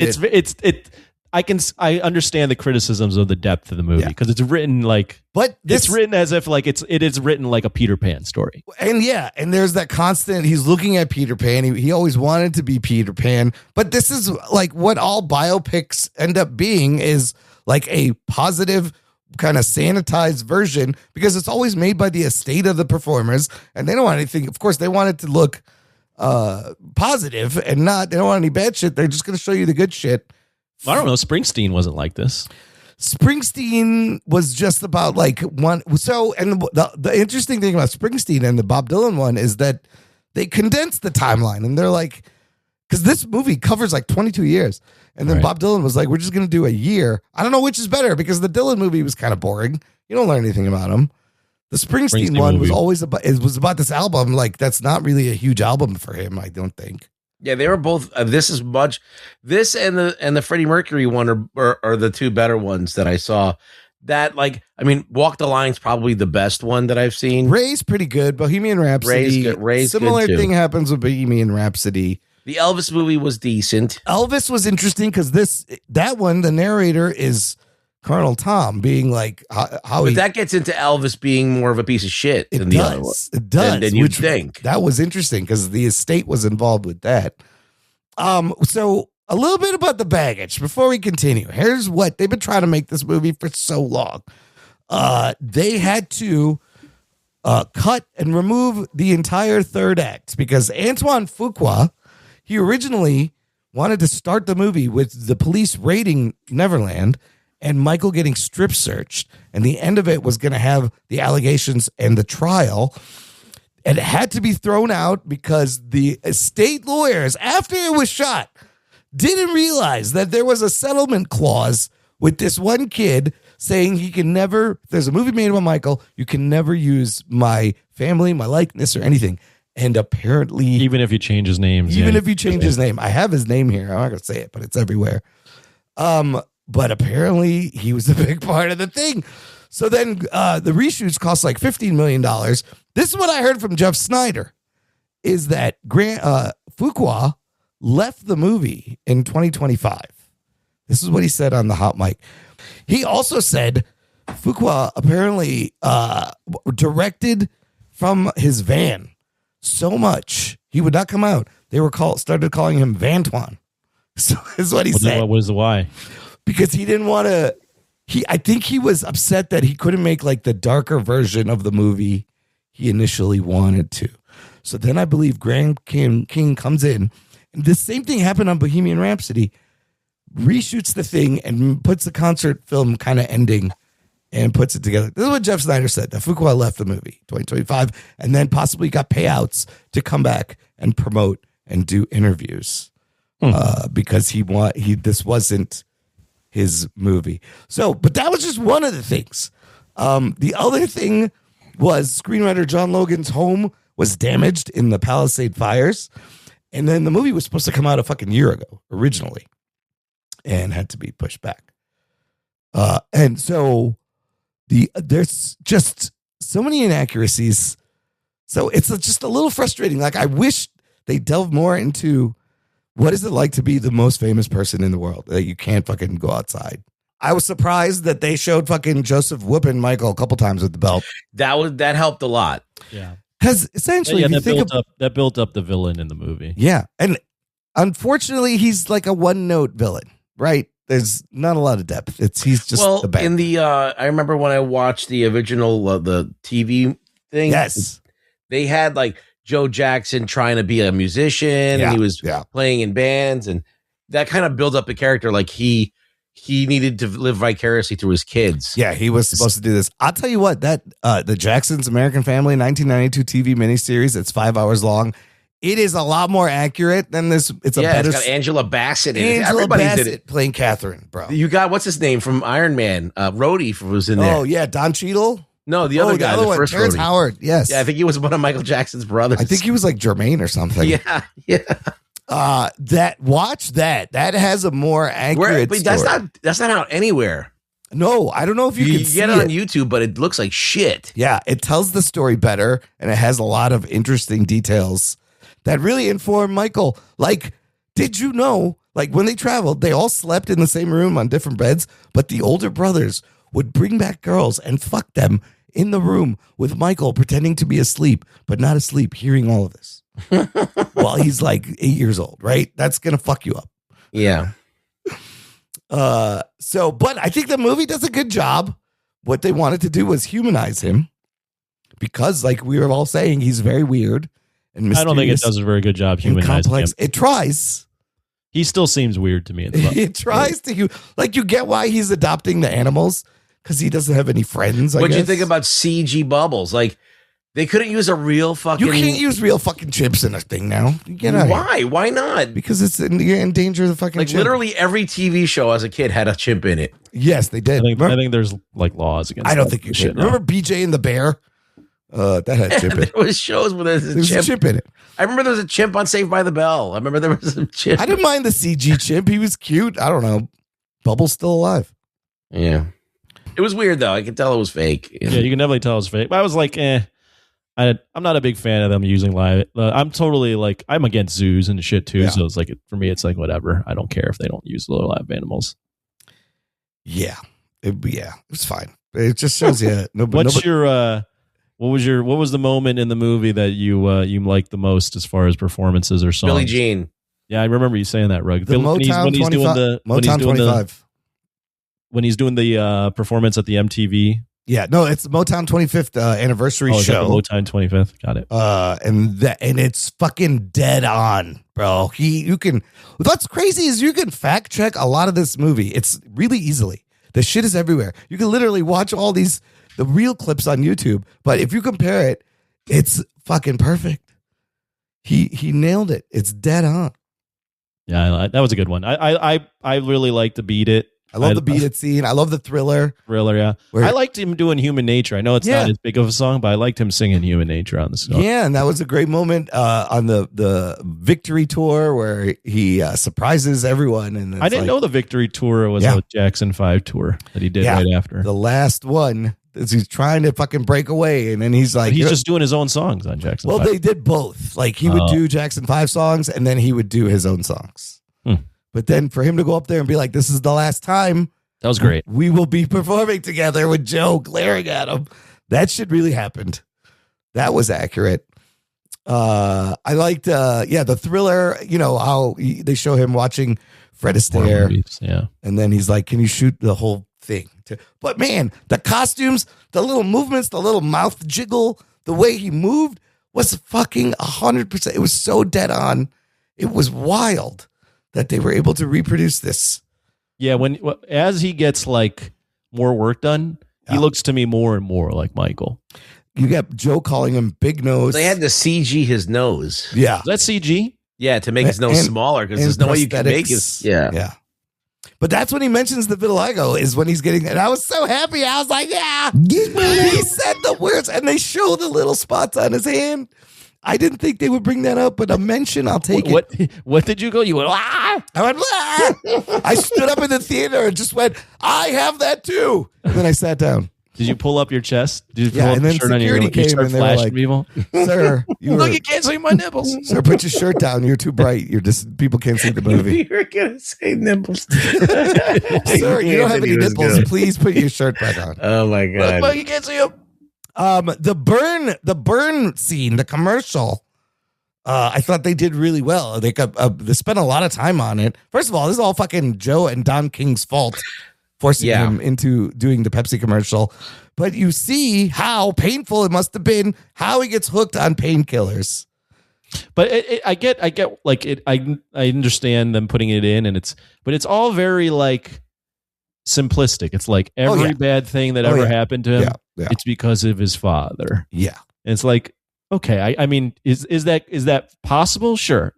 Is there probably a lot more depth there? Absolutely. And they just don't explore that. No. Why is he hanging out with Macaulay Culkin? They don't got time. They never got to that. No. I mean, on their part, it's clever to stop at 88 before the allegations, timeline wise. Is it clever the way they ended the movie? Or It's not just clever. like, it's not clever the way they ended, but I didn't mind the concert film ending. I was like, oh, show me more. Show me another fucking song. Well, that's a good way to sidestep dealing with allegations. Because up until that point, he was just a weird dude with a high voice. Yeah. Like, he wasn't like hanging out with Macaulay Culkin. I think when he started hanging out with Macaulay Culkin and he got Neverland and had kids over there all the time. That's when that started. That's when people started asking, what the hell's up with this guy? Macaulay was in the black or white video, so like it was around a little before that in 1990. But they ended with what? Human Nature and Bad. And Bad. It's like two straight songs, and then it's just like, it's over. So that Bad is from 1988 Wembley Stadium concert. You can literally watch the whole concert on YouTube, like the whole 2-hour concert. It's fantastic. But yeah, abrupt ending. But I do love that his like nose just evolves throughout the movie. Yeah, it grosses me out thinking about the plastic surgery, but I did enjoy that he like throughout the movie looks more and more like Michael. By the end, I was like, this kid, it doesn't. I think he wanted to look like Peter Pan. I don't understand. So LaToya is the one who talked him into getting a nose job in the first place. Yeah, I think LaToya got a nose job first. Oh, you should see the way her nose looks awful by the end. Yeah, just like his. So I feel like he got it from her. There was an accident early on where he kind of busted his nose. So the rhinoplasty kind of came in waves throughout his life. But it was, I mean. Then he got like a chin implant or something. Then he got a bunch in that Bashir interview, he goes, I've only had 2 plastic surgeries on my nose. And Martin Bashir is like, Michael, come on. You're telling me you only had 2 surgeries. Come on. But that's what he said. I don't know. Yeah. Do you think you could enjoy this movie if you didn't like Michael, if you didn't grow up with Michael Jackson or hear his music? That is a really good question. I think you get do the songs transcend enough? Is the movie good enough where if it's like, if we don't have this cheat code of just throwing in Michael songs, is this actually a good movie? No, it's thin. You learn surface level things. Let's take Selena, for example. Yeah. Like Selena was not somebody, I'm talking about Selena, right? Of course. So I was never into Selena music because I'm not Spanish. I don't listen to that type of music. Right. It's not like what I go to. I wasn't probably not even on the stations that I listened, but the movie was good enough. It wasn't like a great movie, but it was good enough that I thought it was interesting. And then after the movie was over, I was interested in her music. Right. So I think that this does similar things. It doesn't have the tragedy though at the end with Selena. Right. Yeah. I mean, there is a tragedy coming. They didn't get there. I mean, he eventually dies. Oh, how about at the end when it says his story continues, and I have expected it to go in Avengers Doomsday. Would have been so funny.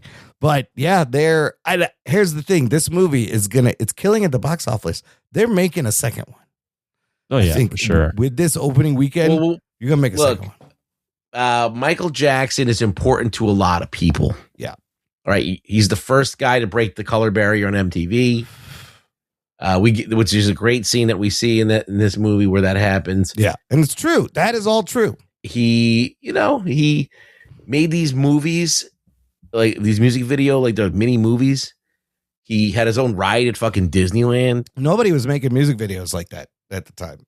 He was just innovating and doing stage like he was taking all the stuff from Bob Fosse and these old Hollywood musicals and the dance moves and all that stuff. Like if you ever watched, the West Side Story, a lot of that stuff is in Michael Jackson. Like he must have loved those movies. Oh yeah, you see a lot of Fred Astaire in his moves too, and right. old timey dancers, and just nobody had mixed all those dance styles together and then incorporated a little bit of breakdancing and popping and locking and shit. So he was more than just.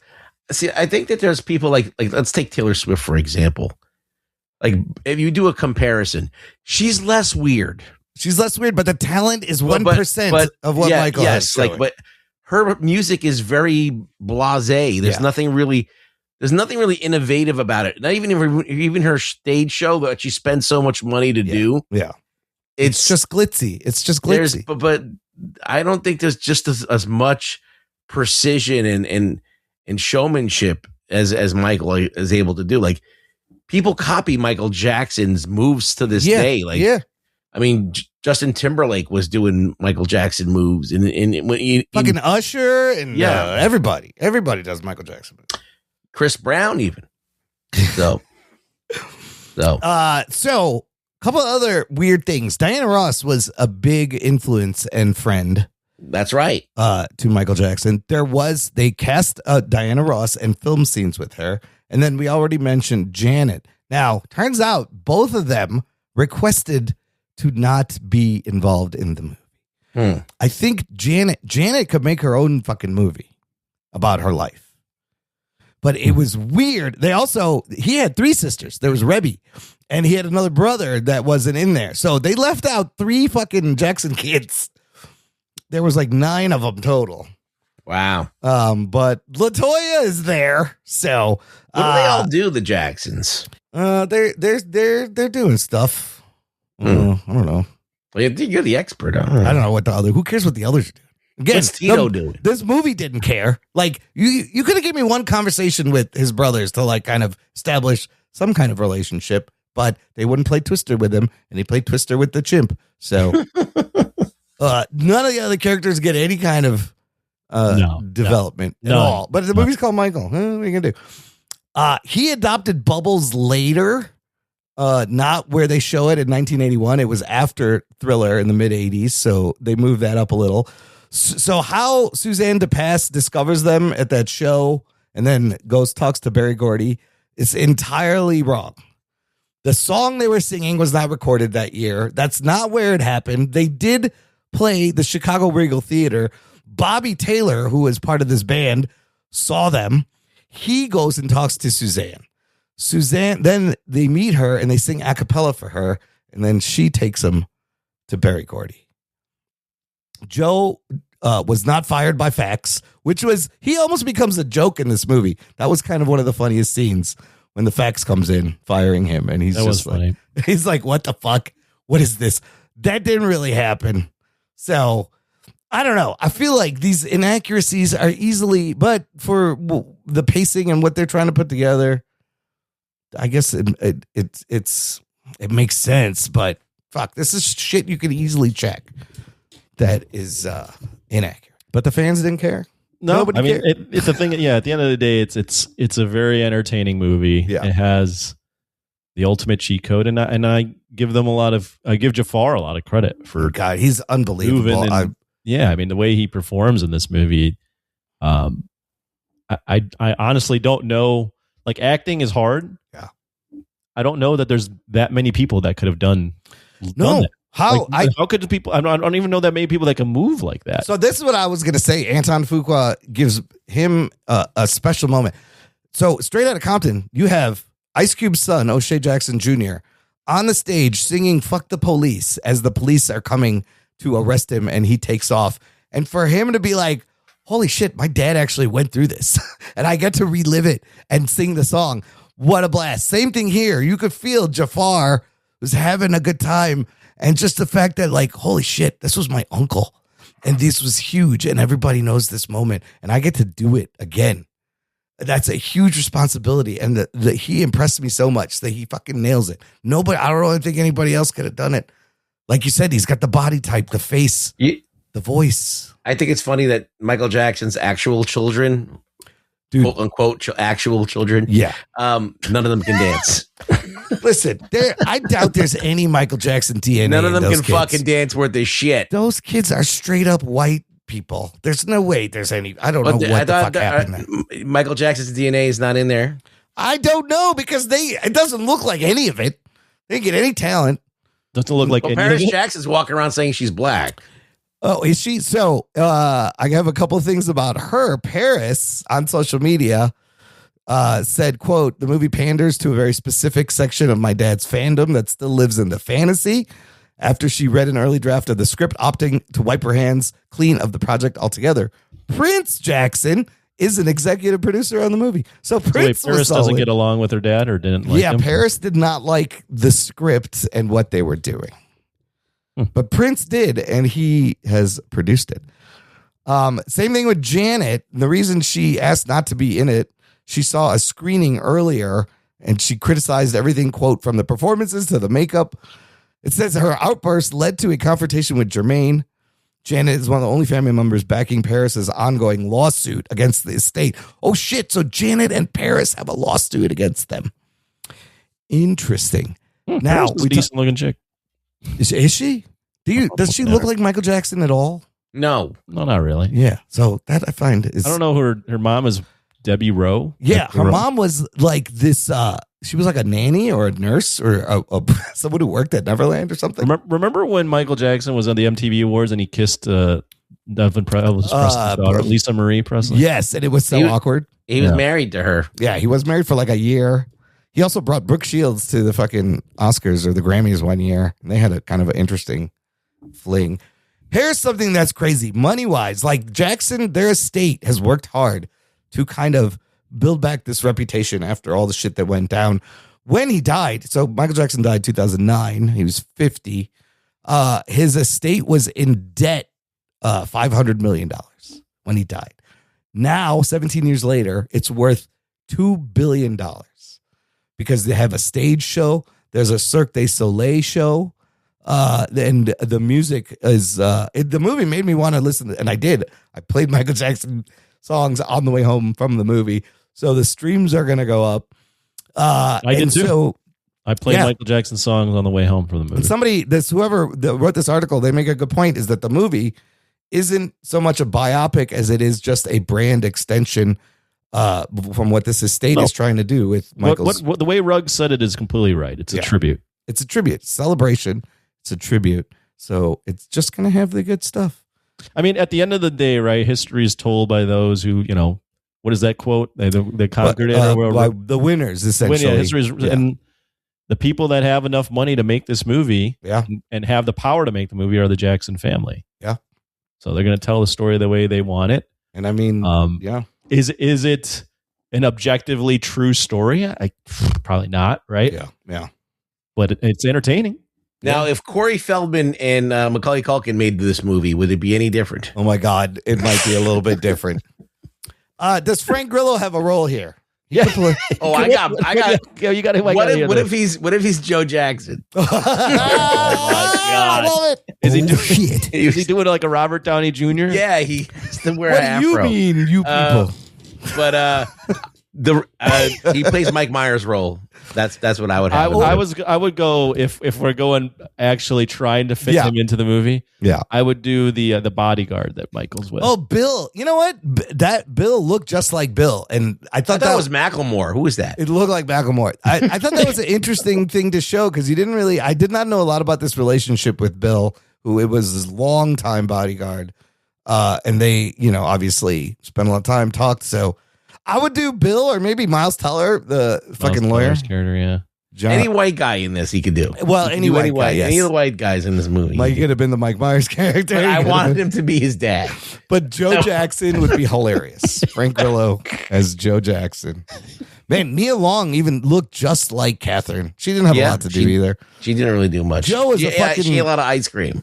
He was a womanizer too, and she knew, like, he was sleeping around, and she was aware, and she just went with it.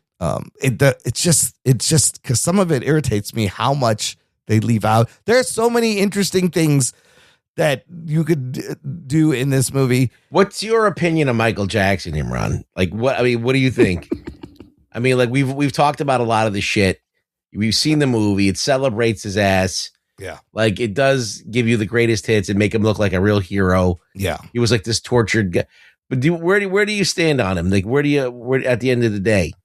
I mean, I think ultimately he's probably still misunderstood, and there was a lot of pain that he was hiding.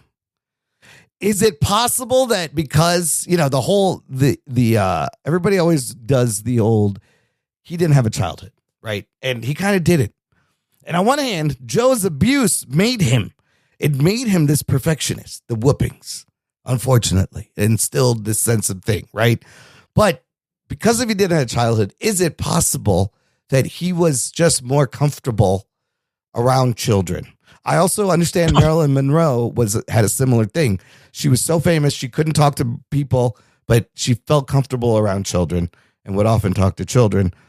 And for the shit that we don't even know that he went through, maybe he just felt like the kids understand him better than adults. They talk about he didn't have any friends, but I've heard stories in the 70s, like the Studio 54 years, that Mike was getting down with some ladies and doing some shit too. I don't know. And we're not going to know because, like we said, there was no actual criminal or civil charges. There's no actual evidence of any abuse. These two kids have come back out. The two dudes who had defended Michael Jackson for the last 25 years. The timing of this is a little suspicious, but I get it. The movie's coming out, so it's a good time to bring this back into the forefront to make people aware. But it's also a good time to get a little more payout to shut the fuck up and go away because this movie's coming out. I don't know. I don't know.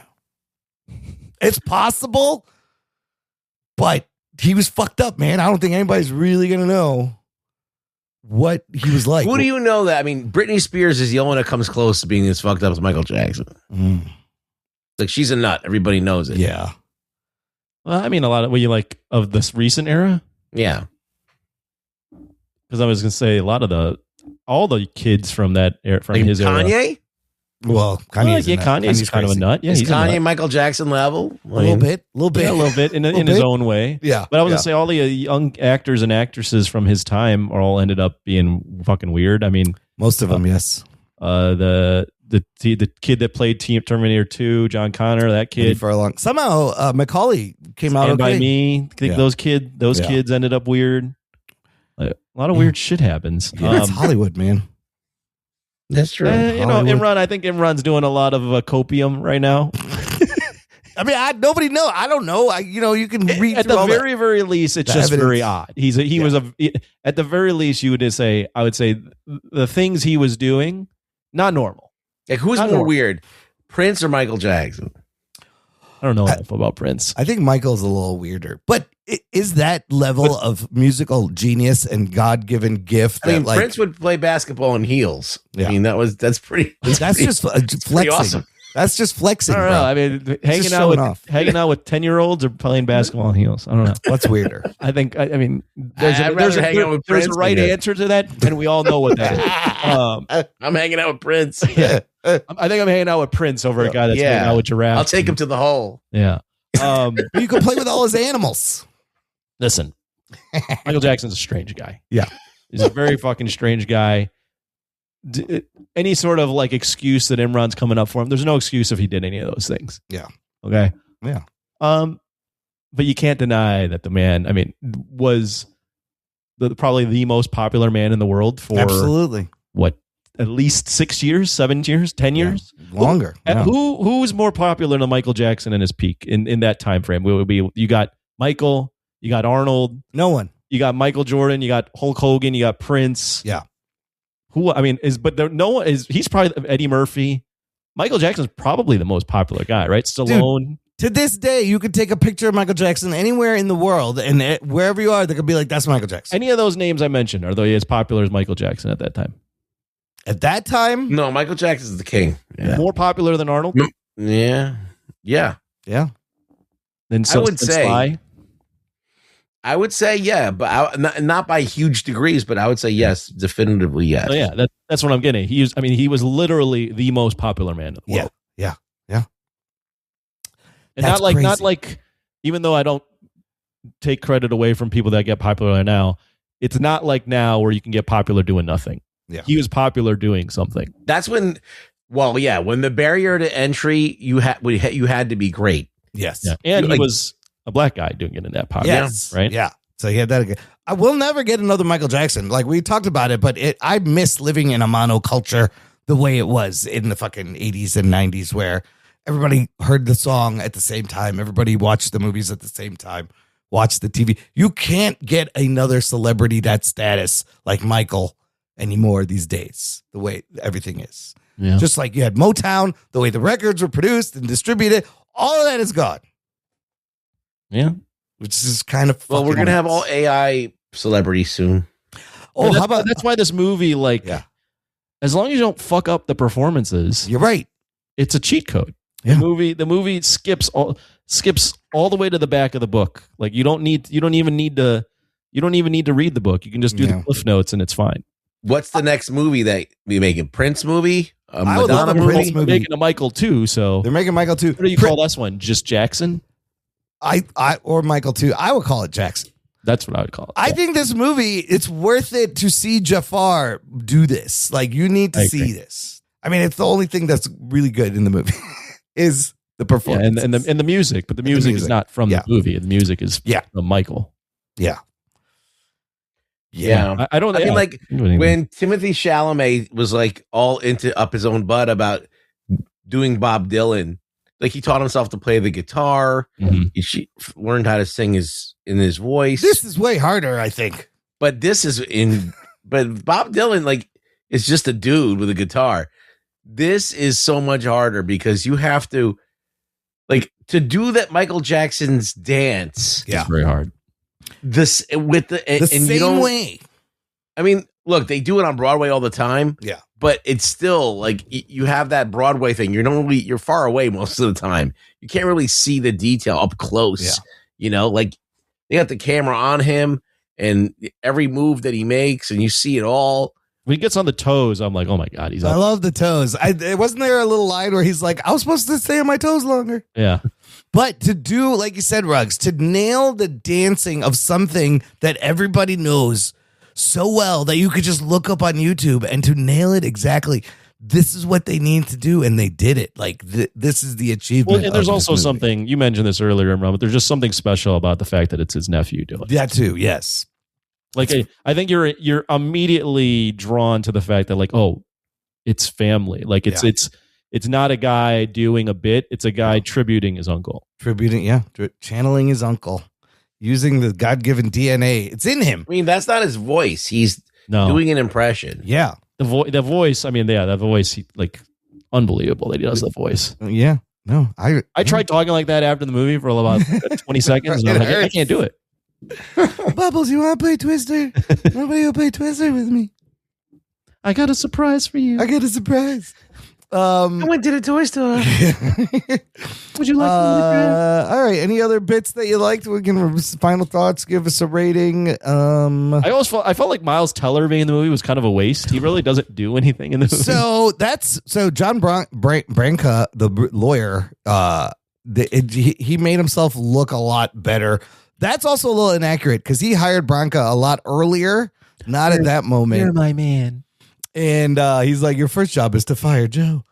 But Branca was made, he was a little sleazy also, and he's made to look kind of better than he was. Anthony, final thoughts. Give me a number. When I walked out of the theater, I was like, this is a 6. Mhm. And as I've thought more about the movie, while I do have my criticisms of its simplicity and its the depth, there not being much depth in how it portrays Michael. I was still really entertained, and I thought the Jafar Jackson performance alone catapults us to a 7 out of 10 for me. Nice. I don't understand. I mean, I get why the critics are where they're at, but this is not a movie that should just be universally trashed or a Razzie type movie. Yeah. Which is what the critics would have you believe. Yeah. It's crazy. What did they want? Wanted to see. And my favorite Michael song of all time is Beat It. Oh, that's a good question. Yeah. I didn't know one answered it. I just answered it. It's Beat It, huh? Do you know? It's between Beat It and Thriller, but I mean, it always, like, I could throw on a number of different songs and like them. Do you know who did the guitar solo on Beat It? Your mom? It was my mom. I didn't know she was so good. I was like, Mom, how'd you learn how to play guitar? No, Eddie Van Halen. Oh, nice. Yeah. Underrated Michael Jackson song that I've been playing a lot lately.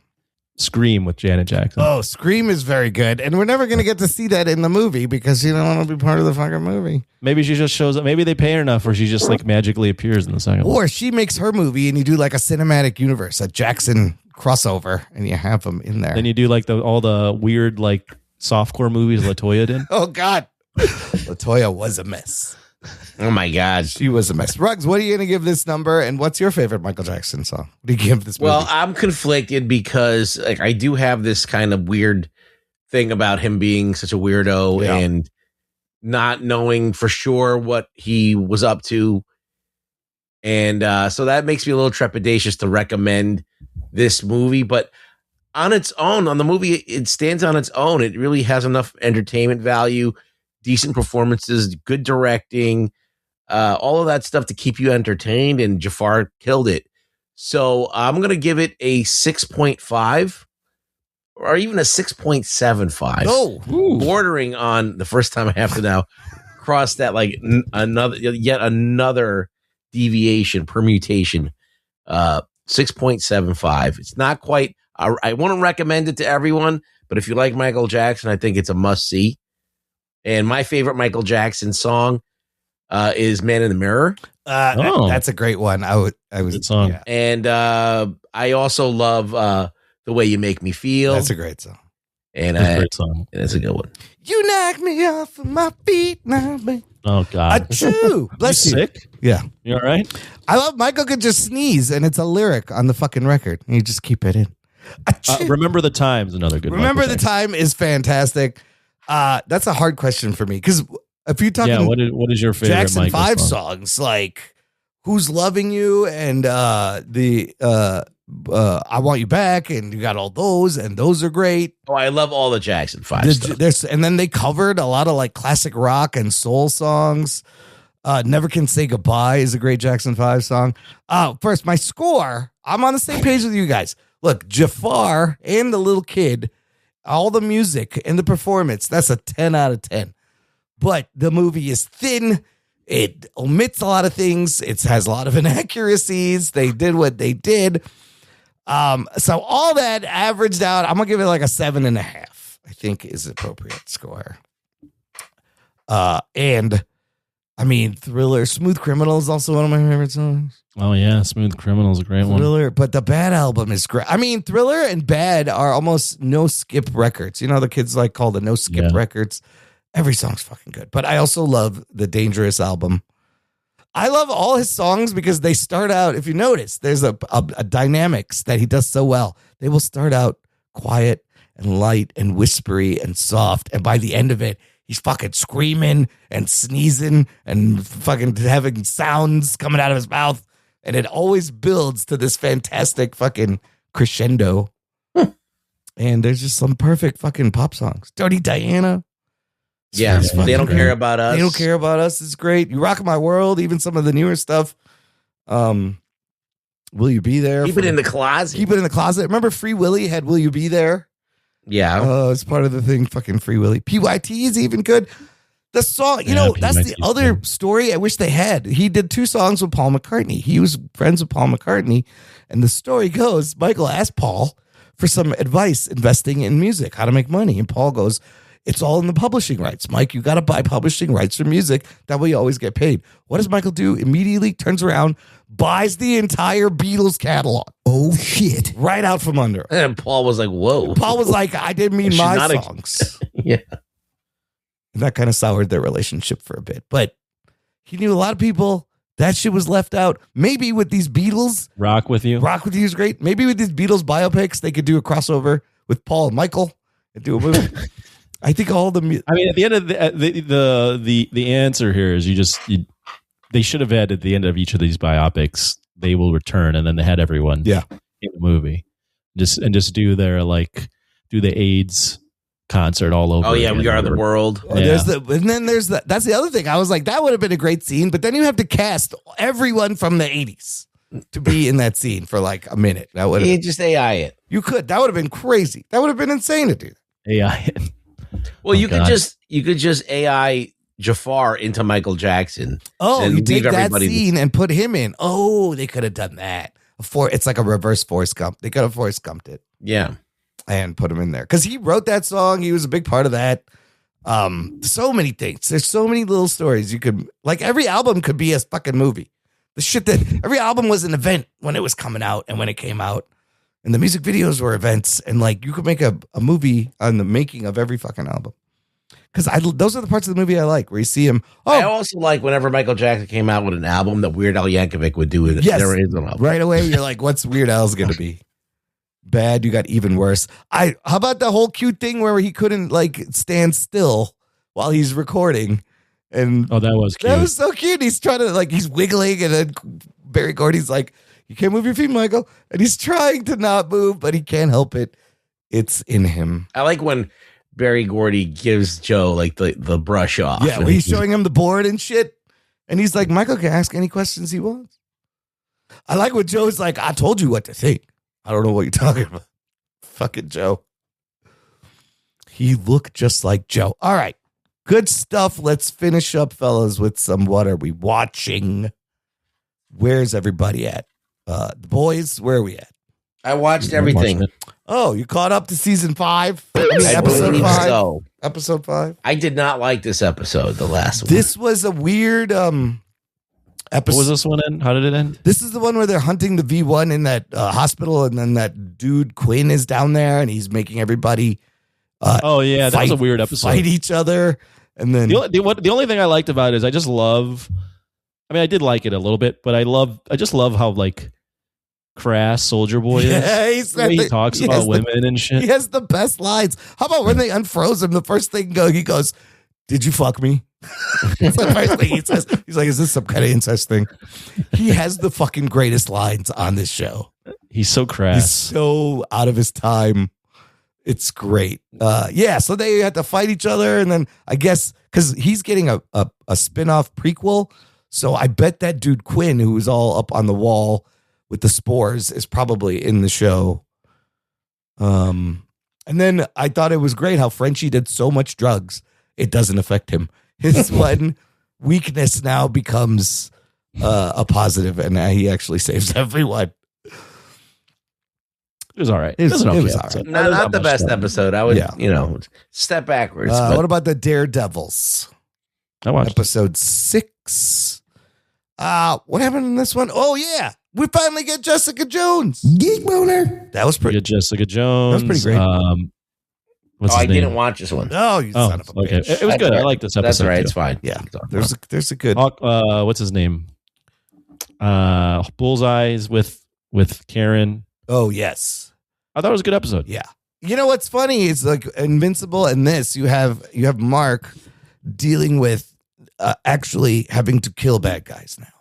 Right. And how to stop them. And then in this one, you have Matt trying to sell his no-kill policy to everyone else. And that comes up in this episode where Karen essentially just goes, you can't keep just fucking putting them away so they can come out and kill more people. She wanted to take out Bullseye, which is probably smart. It was a good episode. I like the fight at the end too with Oh, Kingpin fuck. and Daredevil. That was amazing. And he fucked up that painting real bad this time. Yeah. But it's weird that they had this big battle in this episode 6. I hope they fight again, like at the end, or maybe not. Like, why is that big battle in the middle of the season? I don't know, but it was good. It was really good. Anthony, have you started the Monarch yet?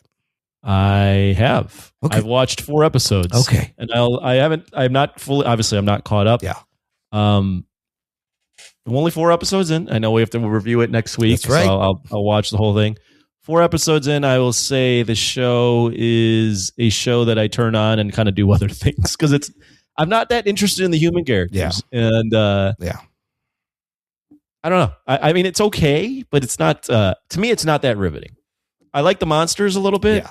I like whenever like they get to that, but then all the other drama and stuff, to me, it just, I get what they're trying to do because you can't just build a show around the monsters. There's no personality, but not. I have the similar complaints that I had last season. Maybe not as annoyed, but still like, not all that invested in the humans for us to be spending all this time. I just think that the show's way too convoluted. It's just okay, like, and it's a little confusing.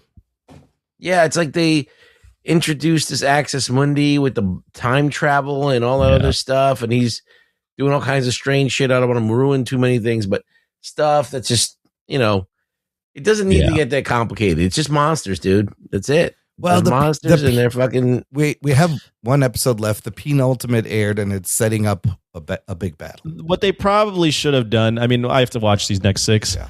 Instead of doing a show around the humans, they probably should have done an animated show like they did with Godzilla 98. Oh, yeah. And just done like a they did a Skull Island show. Like Monster of the Week type battles and just made it like really cool. Yeah, they did that with Jurassic Park. I just think it should be about the lore and like they're doing it, but they're doing it, but it's part of a larger pie. Like it's like one slice of this show is the lore, and then the rest of it family drama. Yeah, and the rest of it is about like family drama and love triangles, and relationships and relationships through and time, and it's just not very. It's just not that compelling. No, but again, I've only watched 4 episodes. Wyatt and Kurt are great though. Like the cast I mean, is great. I think the show is fine. I just don't think it could be everything it could be. Kate is still it could be so much more. Kate is so fucking annoying. I don't know why they write this character so annoying. It's a shame. All right, yeah. Next week we will have the full season 2 thoughts and discussion. Ruggs, what'd you have? You put up some Patreon. I watched something that came on Hulu called "Is This Thing On?" I think it was Hulu, and it's a movie directed by Bradley Cooper. Yeah. Starring Will Arnett and what's her name, Laura Dern. Dern. I thought this movie was okay. Laura Dern being married to Will Arnett just seems weird. She seems like she's like 10 years older than him. Yeah, I saw this also, but you're right. She seemed a lot older than she Will seemed Arnett. way too old to be this part. Yeah. And like there's an opportunity in this movie to like really go places, but they don't really go anywhere with it.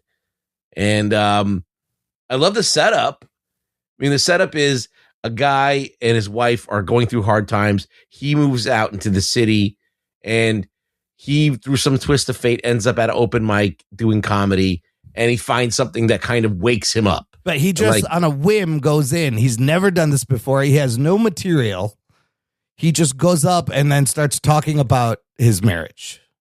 Yeah, but then like he all of a sudden discovers all these people and this creative thing he can do, and he's like he works in finance, so he's got a boring life, but this like turns him on. It's something different, and it starts to kind of give him a new life, but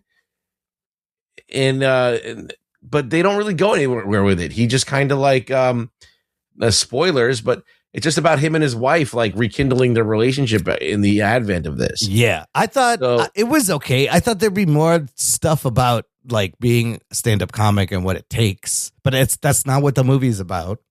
No, it is. She sees him on stage doing jokes about her, and she finds him hot, and they kind of rekindle their fucking thing, and is it? Yeah, it could have been way better. Yeah, I feel like it just scratched the surface. It could have gone into so many more weird places, but it was all right. It was okay. Yeah. Then I watched Rob Reiner. Yeah.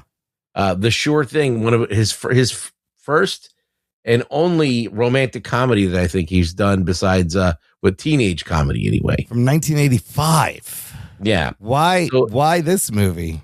Because it's Rob Reiner. I've never seen it. It's a Rob. I've never seen it. I've not seen this either. I was watching 80s romantic comedies. I'm like, well, I've never seen this one. And there's a reason, because this movie is very tame. It is very much like not really like Revenge of the Nerds, or where it's like goes crazy and you get the full onslaught of the 80s inappropriateness. Yeah. Which makes these movies great. Yeah. This is actually like a movie about a guy who he goes to college and he's striking out with women, and he's in Boston, and there's all these intellectual women that don't want to give him time of day. So his friend who's going to college in California says, yo, you got to come out here. There's girls everywhere and they're easy. I got this one that's a sure thing. If you come out here during winter break, she's going to fuck your brains out. Oh, that's the sure thing, huh? So John Cusack, he figures out, finagles a ride with a bunch of people that are going home to that area for Christmas break. And it just so happens that this girl that he's been hitting on and getting shot down is also in the car. And it's them bickering in this car, in this road trip. And finally, when they get to California, the relationship kind of changes and things start to unravel. So there you go. That's the setup for the movie. Is it good? It's fine. It's fine. It's like Daphne Zuniga is the girl that he's in the car from with. Spaceballs. Yeah, and you got Nicolette Sheridan in her youth, which she was a smoke as the California Shore thing.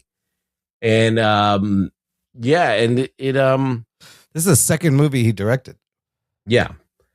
So I watched it. It was good. The fact that it's like not the raunchy 80s comedy, that's like Rob Reiner's thing though. It's on brand for him. Like he didn't. It's like a mild 80s comedy. Yeah. It's not like super raunchy. It's got like a moments of this and that, but like nothing on the level of like Porky's or Revenge of the Nerds. Yeah, but he didn't really direct those kind of movies, right? He was never. It's not horny enough to be 80s, but I mean, it's trying to, because it's painting John Cusack as his hornball. Yeah. But Cusack in the 80s was the 80s fucking teenager in movies. Right. But he's kind of fun in this movie. Yeah. He's an intellectual dude. Oh. And it's just, it's fine. Like, it's fine. It's not the greatest movie, but I think it's all right. All right. Early Rob Reiner. Yeah.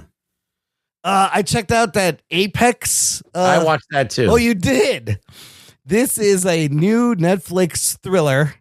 Terrible movie. It's 90 minutes. Features Charlize Theron and Taron Egerton. I thought it's okay. You did not even have to watch the movie. So the movie starts like cliffhanger and then becomes kind of like a Rambo First Blood. And then Taron Egerton is doing his best like James McAvoy impersonation from Split or that other See No Evil movie, just being bald and crazy. And Charlize Theron looks good. Does she look good in this movie? I mean, some of the scenes are crazy. She's There's 50, and she looks 50. She's 50. She looks good. I mean, there's a whole sequence where they're like tied together with a rope, and she's trying to get away, and they're in the waters, and some harrowing things. And I don't know. It opens. And they're just laying on the floor for like an hour. Yeah. And you don't really know who she is. She's just she likes to do outdoors things. This movie was, I thought this movie was not good. I watched it, the whole fucking thing, but like I couldn't stand like the bad guy in the movie. Everything was so telegraphed. Like I knew right away. I'm like, okay, this guy's the bad guy. Yeah, it's predictable. It's in Australia. I mean, some of the climbing scenes and the action scenes were all right. I don't know. I feel like it was fine. It's fine. Like, it was fine. Like actually, the most crazy shit was the rapids. Yeah, that scene was great. With the underwater stuff.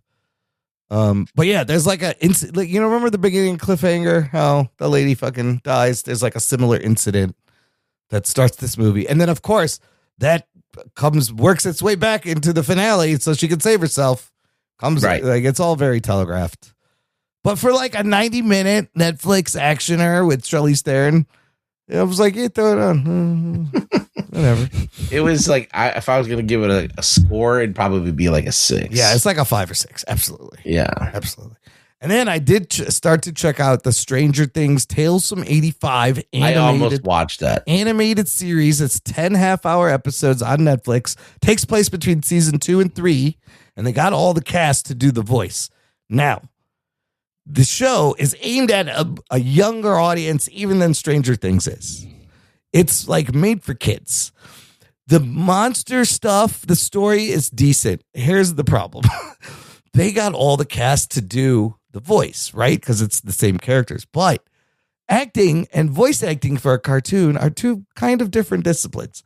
The fucking line delivery and dialogue is so god awful in this show. They're trying to do these jokes that are just horrible. Gaten Matarazzo, every line he delivers is like screamed and oversaid, overdone, overplayed. It's so fucking annoying. So I don't know if you could deal with that, Ruggs, but it's kind of like a kiddie. It's like for younger kids, Stranger Things. I'll look and see how kiddie it is. God, the voice acting is so bad. It's so bad, so bad. Because Gaten, he's become very annoying. Dustin Gaten Matarazzo, he annoys the shit out of me now. the more I think about it. Stop. Anyways, Anthony, you see anything else? Stop. No. Okay. I mean, I got a lot of Monarch to watch, so I've been in the bunker. Not monsters to catch up on. Right? There's some monsters coming up.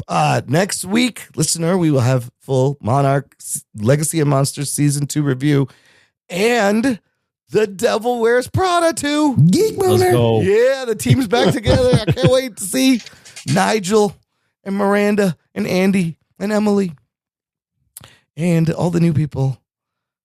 Should be a fun time. It will not be weird walking in as a single male to watch this movie. Not at all. It'll be fine. It'll be fine. Ruggs, where can the listener find you online? I'm going to watch Devil Wears Prada dressed as a woman. Oh, you're gonna wear a dress and a wig, Yeah. maybe a wig. Yeah. Maybe that's the play. Maybe I'll go and drag. I won't feel as weird.